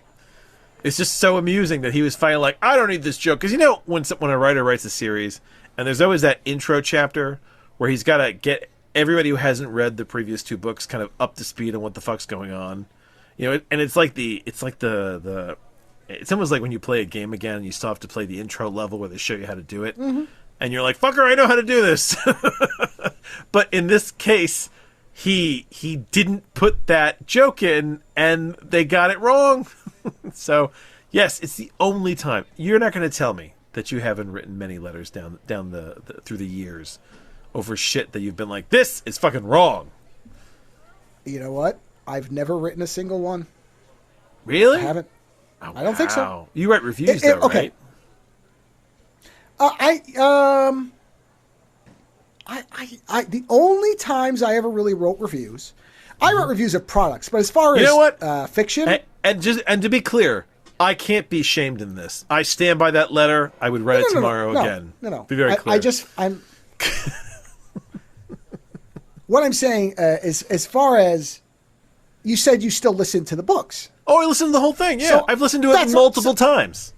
That's what I'm pointing out. Is there are people who are like, I disown this from ever existing because of something like that, as opposed to going, okay, yeah, fine.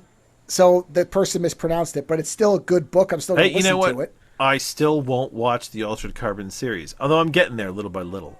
Every year I get a little closer to being okay to see it. But the fact that I really think you'd be okay with the first one. They changed the envoy concept, which is the thing I loved the most about the books. It just, okay, you know what? We're getting so far off point here. Monster Hunter. Yeah. I enjoyed it. I saw a lot of potential. It actually made me fascinated about the game to see if it was as weird a world as they let on. Because you said that the cat chef thing was in the game. Yeah. And that's a game. Is that a co-op game? It is. I've thought about it, but I don't know. Hold on. I read that there was a tie-in with the Monster Hunter movie.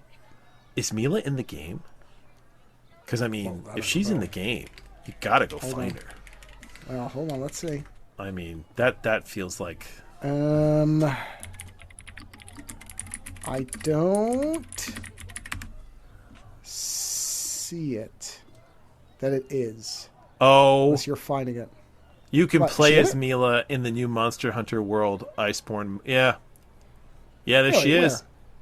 Is there what? I don't see a picture. Type in Mila in Monster Hunter game. All right. If I'm seeing the same picture you are, that doesn't look anything like her. All right. Now, wait. I'm seeing a different one that does look like her. Okay. So I don't know what the first one I looked at was. Okay. Yeah, there's a few different... Yeah. I mean, 47% off.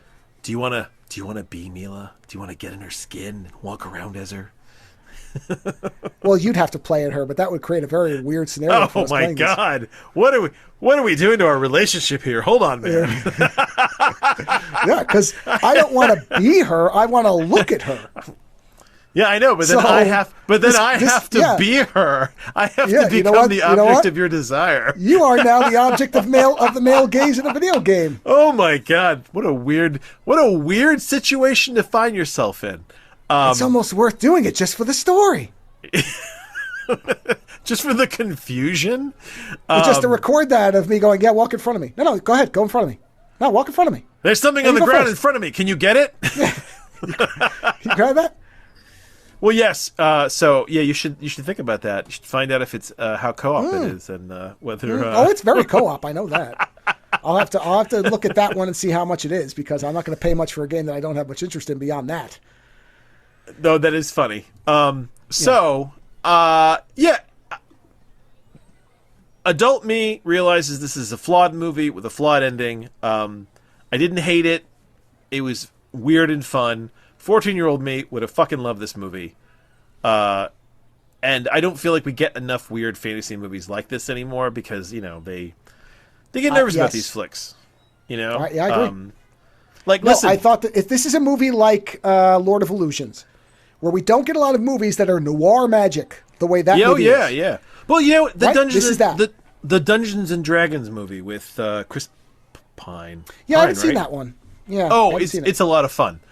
I like that movie quite a bit, but here's the thing. That movie could have just as easily been a huge flop because every Dungeons and Dragons style movie before was. Right?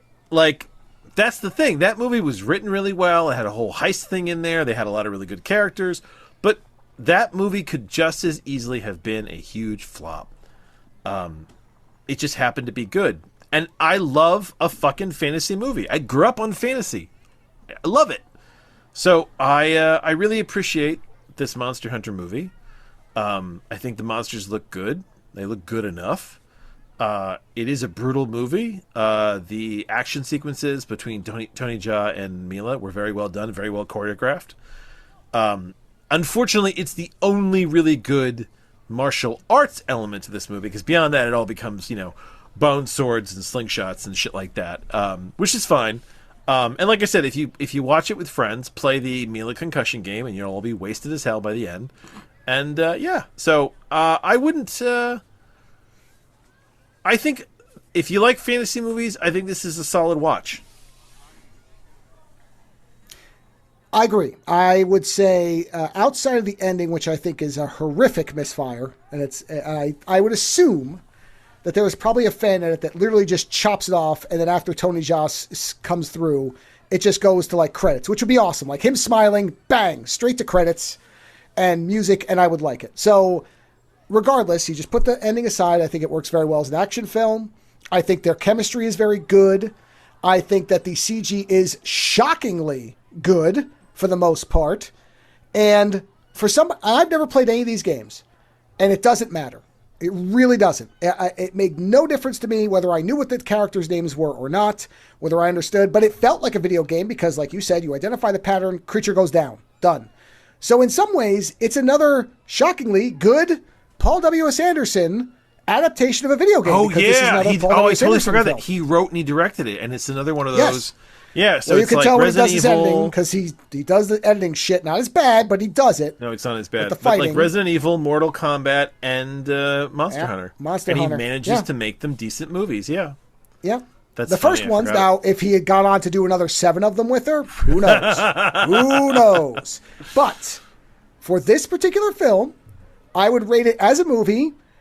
If you're a fan of the games, I don't know whether it would be better or worse. I really can't judge that. So, no. I read some reviews, and fans of the games were fairly irritated that they basically felt the need to create this whole stupid gate thing with Mila. Okay. I had a hunch. It was the whole, it was the Resident Evil problem. Why did you create Yeah. Alice when there's all these other Yeah. characters in this world you could have used? Why did you bring Like the Mila into Admiral Monster or Hunter? whatever. Yeah, when there were all these, it didn't need a connection with the real world. That was the Yeah. studio. Okay.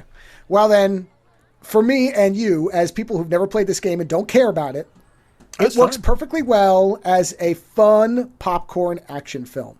So as a movie itself, I'm going to put it on the plus side as, hey, you know what? If you're interested, there are far worse ways to spend 90 minutes of your time. Therefore, as a movie, it's good. As a film with Mila in it, she does a lot of good action sequences. She looks great. She's awesome. 10 out of 10 would recommend. Come to me. Moving on. The only movie of the bunch that neither of us had seen Oh, yeah. previously. And this is really the weird one because A genuinely strange So film. to be clear, Future World is not a Mila movie, right? Mila is in it, but it's not a Mila movie. But Mila is. But you and I would probably agree she's the best thing in it. Oh, she is. Yeah, she is probably the best thing in this fucking movie. And many professional reviews say yes. the same thing. Yeah. So, again, 13, 14-year-old me would have loved this movie. In fact, I'm pretty sure 13, 14-year-old me has seen variations on this movie. This I movie agree. This movie calls on things like Cyborg. It calls on things like Nemesis. It calls there's a whole wealth. I mean, Cyborg 2. Honestly, Future World and Cyborg 2 not that far off. They just needed a Jack Palance. All right, I want to be. Let's make a very specific kind of thing for the right people. When we say we've seen this before, what this reminds us of, unless you disagree, this is me. Yeah. This is Farscape era Sci-Fi Channel. Not now. Okay. Not I modern. would go. No, I would or go around back. there. I'd go back a little bit further. So for me, Okay. right? Sure. Because Cyborg predates Farscape. Cyborg is like 90s. Well, what I mean is the version of the Sci-Fi Channel before they changed it to Wise Yeah, and started making all the garbage films. Yeah, that type I of mean, thing. early sci-fi. But even still, Earlier for sci-fi channel. me, this is late night Cinemax HBO in like the 90s, right? Where Sure. weird sci-fi post-apocalyptic movies would come on, and you'd watch them and be like, interesting. And they weren't necessarily good movies, but they were good enough movies, and they had interesting elements in them. And you let a lot go because you sit there and go, okay, it's amazing that we're getting a post-apocalyptic movie like this at all. Well, now we've had a million post-apocalyptic movies. So it's kind of... and this movie is lazy in that it kind of calls on a general post-apocalyptic consensus. The setting for this movie doesn't make any sense. The landscape for this movie doesn't make any sense. What has happened, I'm not really sure. There isn't. The James Franco is a disgusting, obnoxious warlord who just wants to murder people and have sex with a android that he's discovered. She's got a remote control. He really enjoys it. And the android, there's an implication that the android, I realized this after we watched the movie, that the android has gone through shit like this before and erased its own memory, because in the beginning, I don't know if you remember this, the android is describing what happened to the world, and then it says, like, memory delete. So it sounds like she was out in the world, lost hope, and basically deleted itself.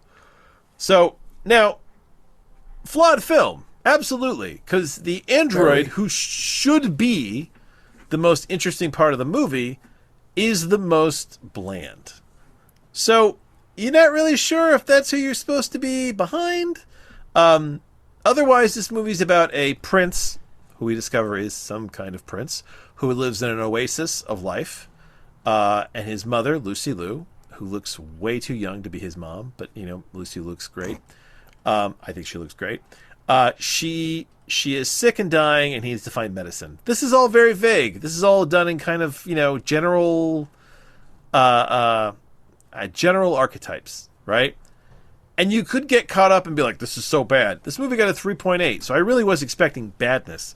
But honestly, it wasn't. So, he leaves going in search of a place where supposedly there are the remnants of really good medicine. right? And honestly, it kind of makes sense to me because I was annoyed with how he got the medicine, but then it makes sense the fact that Mila, the drug lord, and her people are all utilizing this like space age medicine because that's what keeps them from basically succumbing to the amount of drugs that they're taking otherwise. And that naturally the only way to get that drug would be to rip it out of somebody. But of course, none of that is spelled out for you. That's fucking headcanon shit that came later. So the prince leaves to go in search of this what do they call it? The Palace of Life or something like that. I think they call it the Temple of Life. Temple of Life. Yeah. Drug Town. And he gets these kind of vague directions of how to go there, and he ends up at a fucking strip joint in the middle of nowhere, which makes no sense. As a Mad Max analog, he ends up in Love Town to get information to get to Drug Town. Yeah, and that's the thing is there's a lot of 90s, 80s apocalyptic movie shit they steal here. Like you said, it's Mad Max. Everyone's on motorcycles. The gas never runs out, which is, where they start playing it fast and loose. But they end up at this strip joint, and they've got shock collars on the hookers. And then the main guy, Prince, nearly gets killed by Franco Warlord. But then the robot has kind of a crisis and manages to break her robotic slavery and helps and breaks the kid out. Yeah. It's not good. And that's the thing. But it's not a 3.8. Like, it's not. No. It's not. I agree. Yeah, I mean, it's not. It's definitely a B movie. I do not understand that rating. But it's not that It is a solid 5. Yeah. So eventually, the prince makes it to the Temple of Life, which is really just a series of buildings where there's a drug lord, and she's just drugging people. And everyone's kind of like, enslaved to the drug lord because she has these drugs and makes everyone looks really good. And there's a great thing in there where she literally forces him to take some kind of heroin.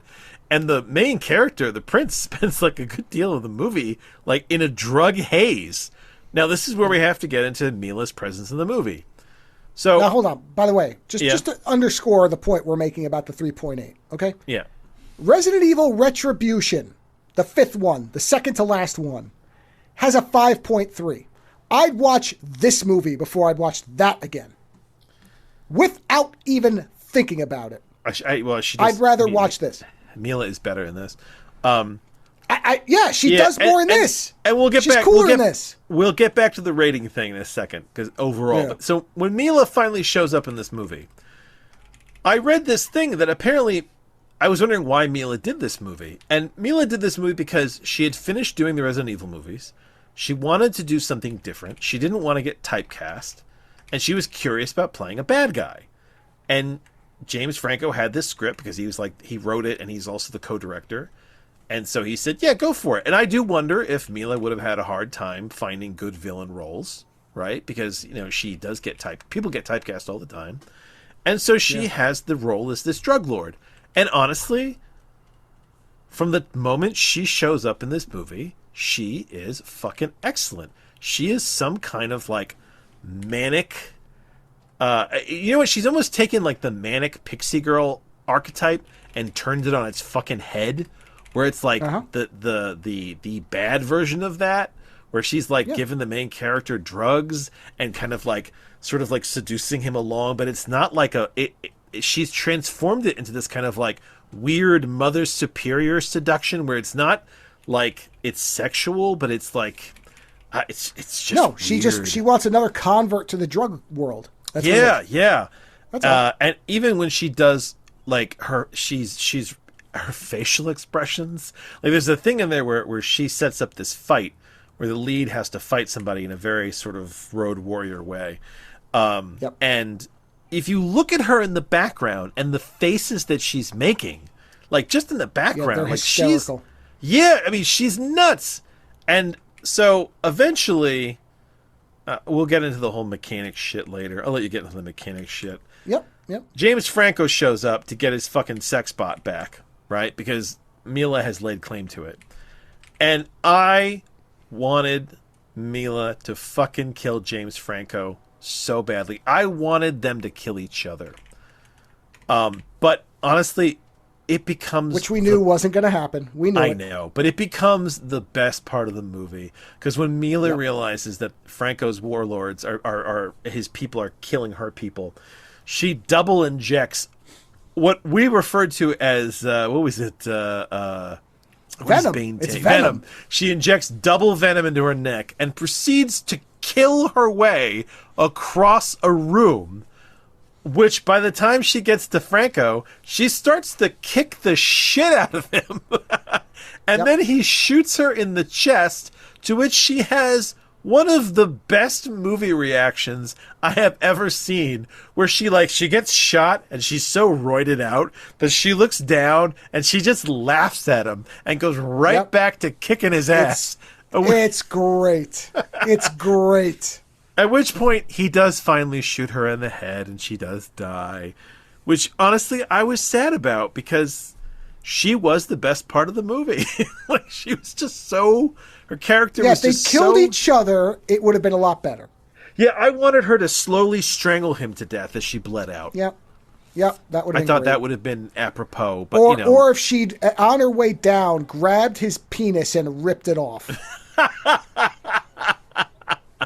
That would have been great, too. Oh, man. So, like, she's and not then in he's it just for lying long. there screaming, my dick, my dick! That would have been great. She's not in it for long, but what she is in it is she's actually really great. And other than that, I'll let you talk about the whole mechanic storyline thing, which is kind of out of nowhere. So as we said, this is not a movie that should be a 3.8. I just fundamentally disagree with that. More than one of the Resident Evil sequels I would not watch before I watch this again. Let's put it like that. They're all rated more. So that's just...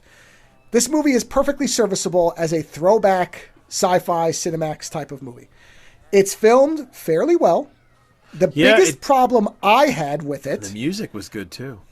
The music was very good. We both liked the soundtrack. It's minimal. It doesn't get in the way. It sounds like it's servicing the images, which not all soundtracks... Certainly some of the Resident Evil films didn't manage that fucking achievement. But the robot woman is the weakest element by far. I have no idea if the actress is any good or not. I really couldn't tell you because I've only, as far as I know, seen her in this. And I can't tell you whether it's her or the script. My suspicion is the script at the very least, if not compounded by perhaps a lack of range. But the robot is just literally an object. And they try to have her emote, but I think at one point in the commentary, I literally said, is she supposed to just be robotic all the time? Because I don't know if she was. And if she was, then she was doing what she was told. But I felt like the script was trying to indicate that by meeting Prince and then the mechanic that she was becoming emotional or something. Yeah. She was discovering hope, which she says a few times.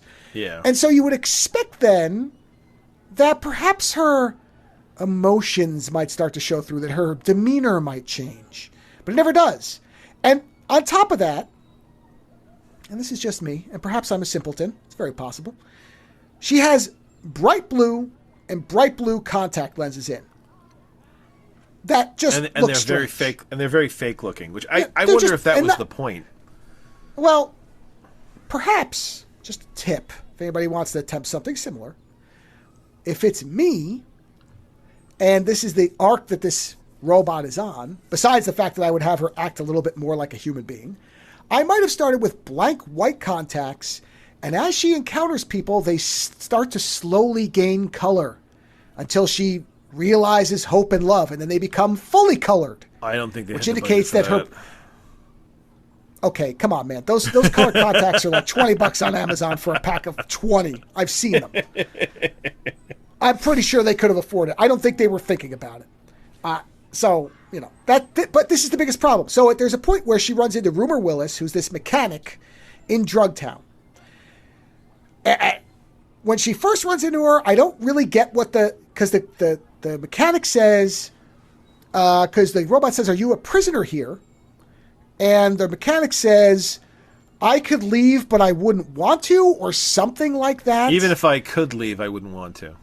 Yeah. And it's a strange statement because There's nothing to set up why she says that.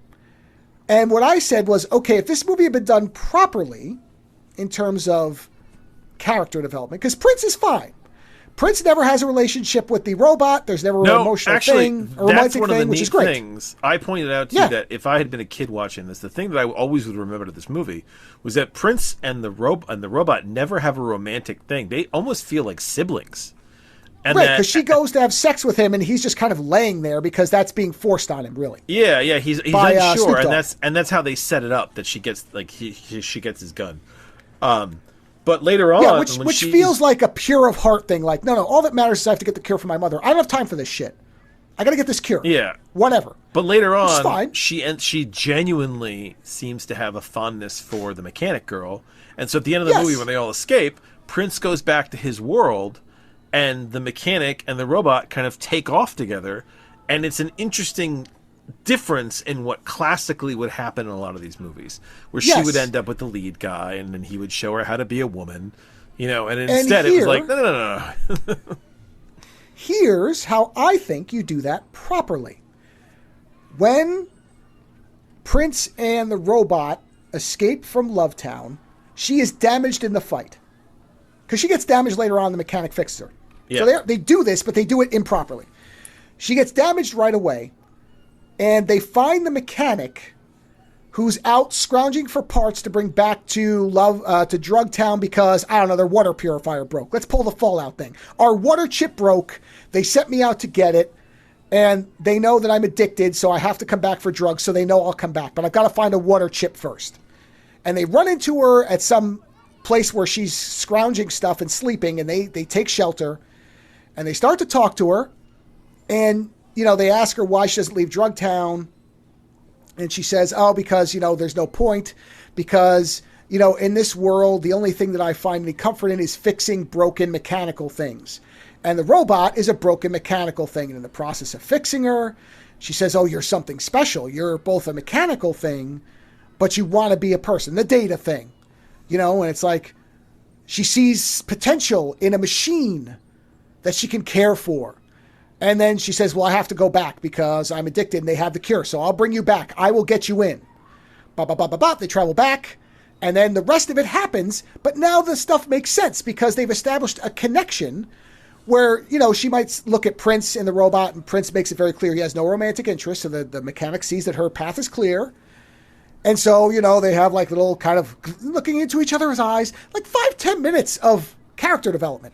Hey, you know what? And I was impressed that they also didn't go for the over-the-top, long, stretched-out lesbian sex sequence. Like, all the nudity earlier in the movie, they totally went around that. I was actually kind of surprised. Yeah. And it's fine. So, but that's what I'm saying. And then you go back to Drugtown, everything else unfolds the way it does. And then it all makes sense. And then it's much more organic. It's established. And you understand because the way it unfolds in the movie, the mechanic out of nowhere decides to go sleep with the robot, knowing that she's going to get caught. No. Hold on. Yeah, that's what I'm saying. It's much weirder than that. It's that that's what I'm saying. She breaks out. She goes to break out the android. The android is despondent. In theory, she's going to break her out, and they just decide to sleep together. Yeah. And the android is despondent, and then the mechanic is starts talking to her, and then suddenly they start having sex, and then they stay there till morning, and are surprised when they get caught by Mila, and it's like, and the fucker, you knew what was going to happen. The only thing I could try to apply logic to is that the idea was that the mechanic was going to free her and say, "Go with Prince, get out of here. I can't leave." But when the robot is basically like, what's the point? They just stay together because they'd rather risk it for love. But again, they don't set it up properly. I know. This is my point. Whereas if they'd had that scene, this is where the bad writing thing comes in. This is a B movie, and this is a proper B movie. Of the three movies we watched this week, Monster Hunter is the only one that's that was shooting to be a decent fantasy movie, which I think it was a decent fantasy movie. But Ultraviolet and Future World are both B movies, and they are fun B movies. They have fun stuff in them. Is the writing poor at times? Yes. Are the effects great? Sometimes they're interesting, and sometimes they're not very good at all. But honestly, Future World is a better movie than Ultraviolet. I mean, not action Sure, wise. it got finished. So yes. Yeah, well, there's that, right? But it's definitely it got completed. It's definitely a Dave Franco or James Franco, right? James or Dave? Which one is it? It's James Franco. James Franco. Yeah. It's definitely a James Franco passion project. There's a lot of unnecessary, long drawn out shots of him riding his bike. But it's great that he's not. Yeah, it's great that he's not the lead. He does die, which is fantastic. Yes. And he dies pretty horribly, which is great. Yeah, I mean, she does fucking smash the shit out of him. Yeah, so. But I did not think it was a 3.8. I kept waiting for this movie to jump off a cliff, the way that other movies have. What was the one that we watched that totally jumped off a cliff? It was Perfect Getaway. Perfect Getaway. Yeah, I was waiting for this movie to jump off a cliff and both of us to go, what the fuck is this? Oh, no. And we never did. It just kind of kept going along and being like, okay, that's interesting. Okay, well, they could have done this better. Okay. And yeah, I was surprised. I don't think it deserves the bad press. And this is my point, is if they had simply done that little character stuff correctly, I would actually have I would be recommending this movie much more powerfully than I am already. I would say, no, this is actually a decently made movie because they did things that were unexpected. I mean, yes, it's always going to have its B-movie trappings, but then you just have to, we just adjust the grading cage to what the movie is. You take it out of the A tier and you say, all right, as a B-movie, does this work? And outside of the fact that they don't properly set up the romance with the mechanic and the robot, and the robot, either by writing or by performance, is lifeless. You know what? Hey, listen, if this had been an A24 movie, and they had given it to like more of an art house director, this would have been an interesting. They could have turned it into a really interesting art house apocalypse movie. Because and as it stands, it's close. It is shockingly close. Everybody wants something special in the robot. So Mila wants it to be like her perfect child, and Franco wants it to be like his sex drone murder bot. And in the end, the mechanic just thinks that it's a beautiful thing and wants to be with it, and the robot finds a connection in that, right? But everybody wants to. Maybe it's because she doesn't dehumanize it. Everybody else wants to dehumanize it into what they want, whereas the mechanic is the one person who doesn't. So no, I enjoyed this movie way more than I thought I was going to in any way, shape, or form. Yeah, no, and that's why I'm saying I actually think this movie gets closer to being a good movie than it should. I mean, certainly than the reviews would indicate. And listen, Mila's performance in this is, I think, better than most of the Resident Evil movies. She's having fun. She's doing weird shit. I'll remember her in this movie. Because you take snippets. Outside of the first one, yeah. You take snippets with you, right? You always take snippets of movies as you go, right? And for me... Oh, when she gets shot in the chest, that's the best moment of the movie. God, yeah. And the way she looks at him and laughs. And then because you think she's going to fall down, she's just like, ah, and she just runs out of it. Yeah. Here's what it is. If anybody, and honestly, if you don't watch this, I'm going to give you a relational scene. In Scrooged, when Cross comes back out of the elevator and looks into the gun barrel that Bobcat Goldthwait has at him, and he goes, aha! That's it. That's what this is. Except imagine that he'd pulled the trigger and put a hole in Cross's chest, and then he did that. That's the scene. It's great. He shoots her, and then she gives him that look, and Franco has this look on his face like, oh, I done fucked up now. And I mean, but you know what? Here's the thing. I thought she was going to rip him apart, and she didn't. He did blow her brains out in the end. So again, the movie did a good job of basically kind of not quite doing what I expected it to do. It didn't fall into an easy trope. It did something slightly different. He did blow her away in the end. The gun was the power, but she got close. Also, she didn't screw over Prince. She said, you rip this thing out of this guy's stomach and it'll cure your mom. And it did. Yeah, I mean, she kept her word. She did. She just kept the robot. That was the only problem that Prince had with her, is that she made him fight for it. She said, hey, I didn't say both. I said you can have that. But I didn't tell you can have her. She did give him the cure, and she did set him free. So you are correct. Yeah, it's I mean, it's one of the more interesting characters she's done. It's just a shame that it wasn't in a better movie, much like Ultraviolet. Well, this, if nothing else, this has highlighted the real subtitle to Mila's career. An interesting character. Shame it wasn't in a better movie. Yeah. It's kind of what we've said a lot. Yeah. A lot. And we may still say it because we still have, well, okay, now the last one's a lock. We still have 3 movies to go, none of which I've seen. Well, I mean, Fifth Element, the reason we're ending it on Fifth Element is because Fifth Element is all this done right. She's a weird character. That's why I call it a lock. In an overly stylized, fun movie where she's good and everything else is weird and it's all fun, even though it doesn't make a lot of sense if you give 2 seconds to think about it. It's still a lot of fucking fun. No. Yes. Yeah. So, yeah. No. Luc Besson, That's why it's the last movie, because it's a sure bet. We already know that's good. So no matter what else, we're going to end on a high note. But that has been the almost universal statement is, well, she was good. Too bad most of what was around her isn't. And that's but the this thing is one does come the closest to being a complete good movie. And overall, these 3 movies... Except for the first Resident Evil. Yeah. Well, these 3 movies are movies that, when I was younger, I would have gone crazy for. So there's a part of me that really kind of roots for them. But in all 3 of them, she is so good. So it's interesting, this idea that, a good actor in a bad movie, I mean, a lot of people kept saying, how did a movie this bad get such a good cast? So I don't think it's that bad. I don't think it's a 3.8. Listen, I'm going to say something that many people might disagree with, but I'm going to say it. I mean it. I think this is a better movie than Monster Hunter because at least the ending didn't flush the rest of the film. The ending is good. Prince gets his mother back, and they're happy, and the mechanic and the robot ride off to have a happy life together, we hope. It's an uplifting, complete ending.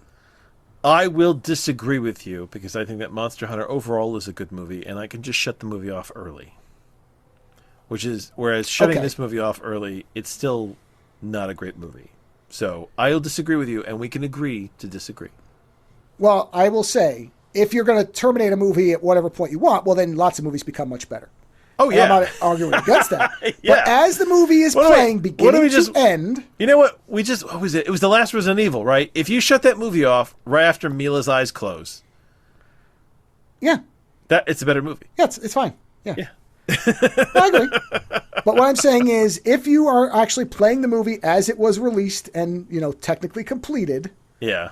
I think this movie is better because the ending does not basically crap on everything that came before. However, you are correct. If you shut it off, if you do what I said as far as a fan edit, and you have Tony Jaa show up, help her kill the dragon, and then he smiles, winks, and it cuts to black. Yeah. Great. But that's not what it ends with. No, I know and that what it ends with sucks. Therefore, this is a better ending. You know what? Yeah, listen, Future World has a better ending, but overall, Monster Hunter is a better movie than Future World. As far as I'm concerned. For me, it's a better movie. Yeah, Future World does absolutely is. Future World does interesting things. I like the soundtrack. Nobody other than the robot, nobody is acting bad in it. I mean, what's funny is there's a lot of nepotism in this movie, in that the lead is Mark Wahlberg's nephew, I'm pretty sure. Yeah. And then Rumor Willis is Bruce Willis's daughter. So you've got, some nepotism. But they're all good. Sure. I mean, everybody did a decent job. They were all better than the robot girl. And I don't know if they kept turning to her and just saying, act more like a robot. Yeah, I don't know. I actually, let's see. I'm curious. Has she done anything else that I know? She has, yeah. I'm pretty sure she has. That I've been in? That I've seen, I mean? Oh, I don't know if we've seen. Been in. Not that I've been in. That I've seen. Let's see. Suki Waterhouse. Yeah, sorry. Yeah. She has been I can say confidently she's never done anything I've been in. No, she's been in let's see. Shit. Yeah, I'm just trying to see if any of it is stuff that I've seen so I can have a judgment. And that is a gigantic no. Hold on. Let me check her out. Nothing else that she's done have I seen. Nothing. Let's see. Hold on. So I don't know whether she's good or not. I can't tell you. Well, give me a second. I mean, she might be. Let's see. What have I seen you in? Wow. Okay. Is there anything where she's like a lead? Oh, wait. Yeah. Okay. This looks like she's a lead in... no. Oh, you know what? She was in Detective Pikachu. I saw that. I know her. She was fine. Okay. Yeah. Right. I mean, Well, then, you know, then it was direction. honestly, she was okay. It's not like she was great, but she was good in it, you know? Like, she did the job, and she was better than a robot. So, yeah. Okay. Yeah, wait, how old is this movie, Future World? 2018. It's 8 years old.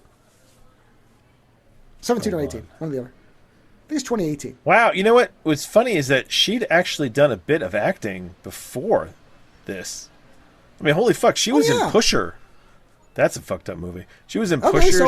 So then I blame the script and the direction. Yeah, she was in the Divergent series. She was in Pride and Prejudice and Zombies. Okay. Yeah. I mean, she did other shit before she got here. Then I blame the script and the direction. They completely wasted her if she is in fact a good actress. Which I said, I don't know. So, but in the movie, good actress or not, the character does nothing. Yeah, dude, I can't remember who she was. I believe you. That's why I was very careful not to say this actress sucks. I'm not going to say that because I don't know. No, I just think that she was told and direction. She was told to be a robot. Yep. They could have done a few less scenes of Prince on LSD and maybe given a little bit of that more to the mechanic and the robot to flesh them out. Because I like the ending with them, but it feels like it happens awfully quick. So, but as a movie, I would say that this is an entertaining film if you're somebody who likes solid B movies. I think it's a solid B movie. It is certainly not a 3.8. No, it's absolutely not a 3.8. Maybe people came into this expecting something of a Mad Max Fury Road caliber. If you did, I don't know what you were. I don't know what you were led to believe. Yeah, I'm sorry for you.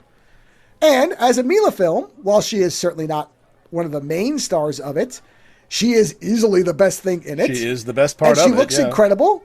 And she is the best character in the film. Therefore, 10 out of 10. It's awesome. Come to me. Highly recommended. Oh man, I love that you're using that sound effect. If the sequence where she screamed at James Franco wasn't, I actually went back and looked at it. It's loaded with other sounds, so it doesn't work as an isolated effect. If the music and everything had cut, which would have been interesting if like all of it dropped out when she got shot, like she was about to drop, and then she goes ah, I would have pulled it. It would have been great. But unfortunately, there's a lot of shit around it, so it doesn't work. But it's awesome. I just want to see if the death sequence is on here.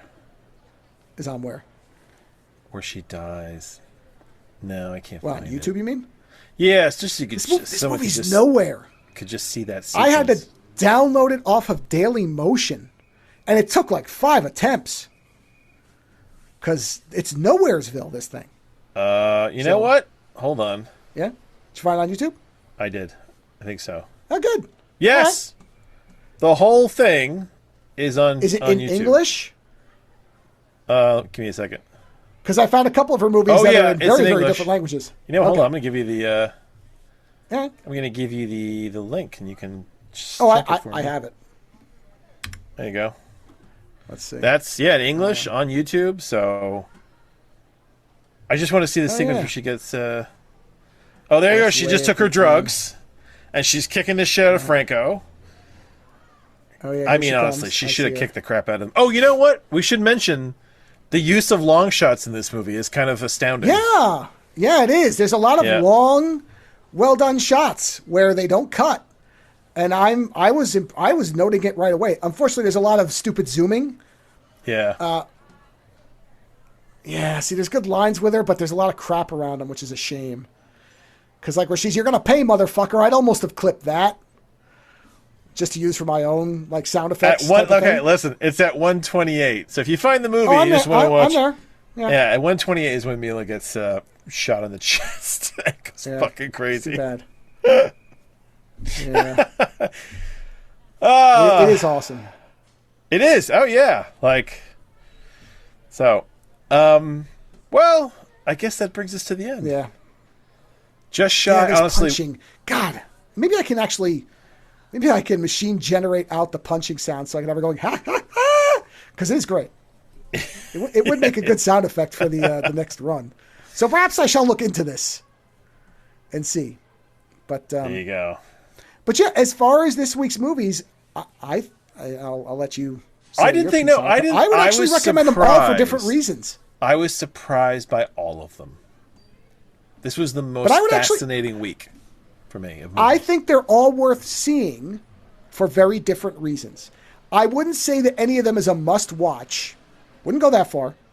None of them are, because so far, for me, the high water mark is still the first Resident Evil. I still think that's the best one we've watched as a movie. I would say, oh yeah, you should watch it. It's fun. Of all of them so far. Because Perfect Getaway, no, we covered that. And what was the other one? What am I forgetting? Or am I not forgetting anything? Was Perfect Getaway the only other one? That was the really bad one. That was the really bad one. But didn't we talk about one other one that wasn't Resident Evil? Hellboy. Yeah. Hellboy, well, yeah. I would not recommend. Yeah. No, because I that is an insulting movie. Whereas this, none of these, I think, are insulting. They're not shitting on you as a viewer. Ultraviolet is a fascinating disaster. Yeah. That is literally, it is watching one of the dogs from the Thing start to become the Thing, and they froze it. And you're just sitting there going, well, what would that have become? It started off as this. It's in the middle of becoming that. But what would it have been? Or actually, I guess, if it's going from R to PG-13, it'd be the other way around. It's the Thing becoming the dog. You sit there, well, if it just stayed the Thing, what would it have been? Right? That's Ultraviolet. Monster Hunter is a fun time with a couple of charismatic leads who are very capable martial arts performers or action performers. But I think Mila does know some forms of martial arts, so I can say that pretty confidently. Tony Jaa is a much more martial arts oriented person, but they get along really well on screen, especially because they never speak each other's language really, which is impressive. And that is then completely torpedoed by the ending. So if you shut it off, you'll enjoy it a lot more. If you watch it all the way through, you'll get irritated. And then Future World is of a certain vintage, almost, it's kind of like Gears of War.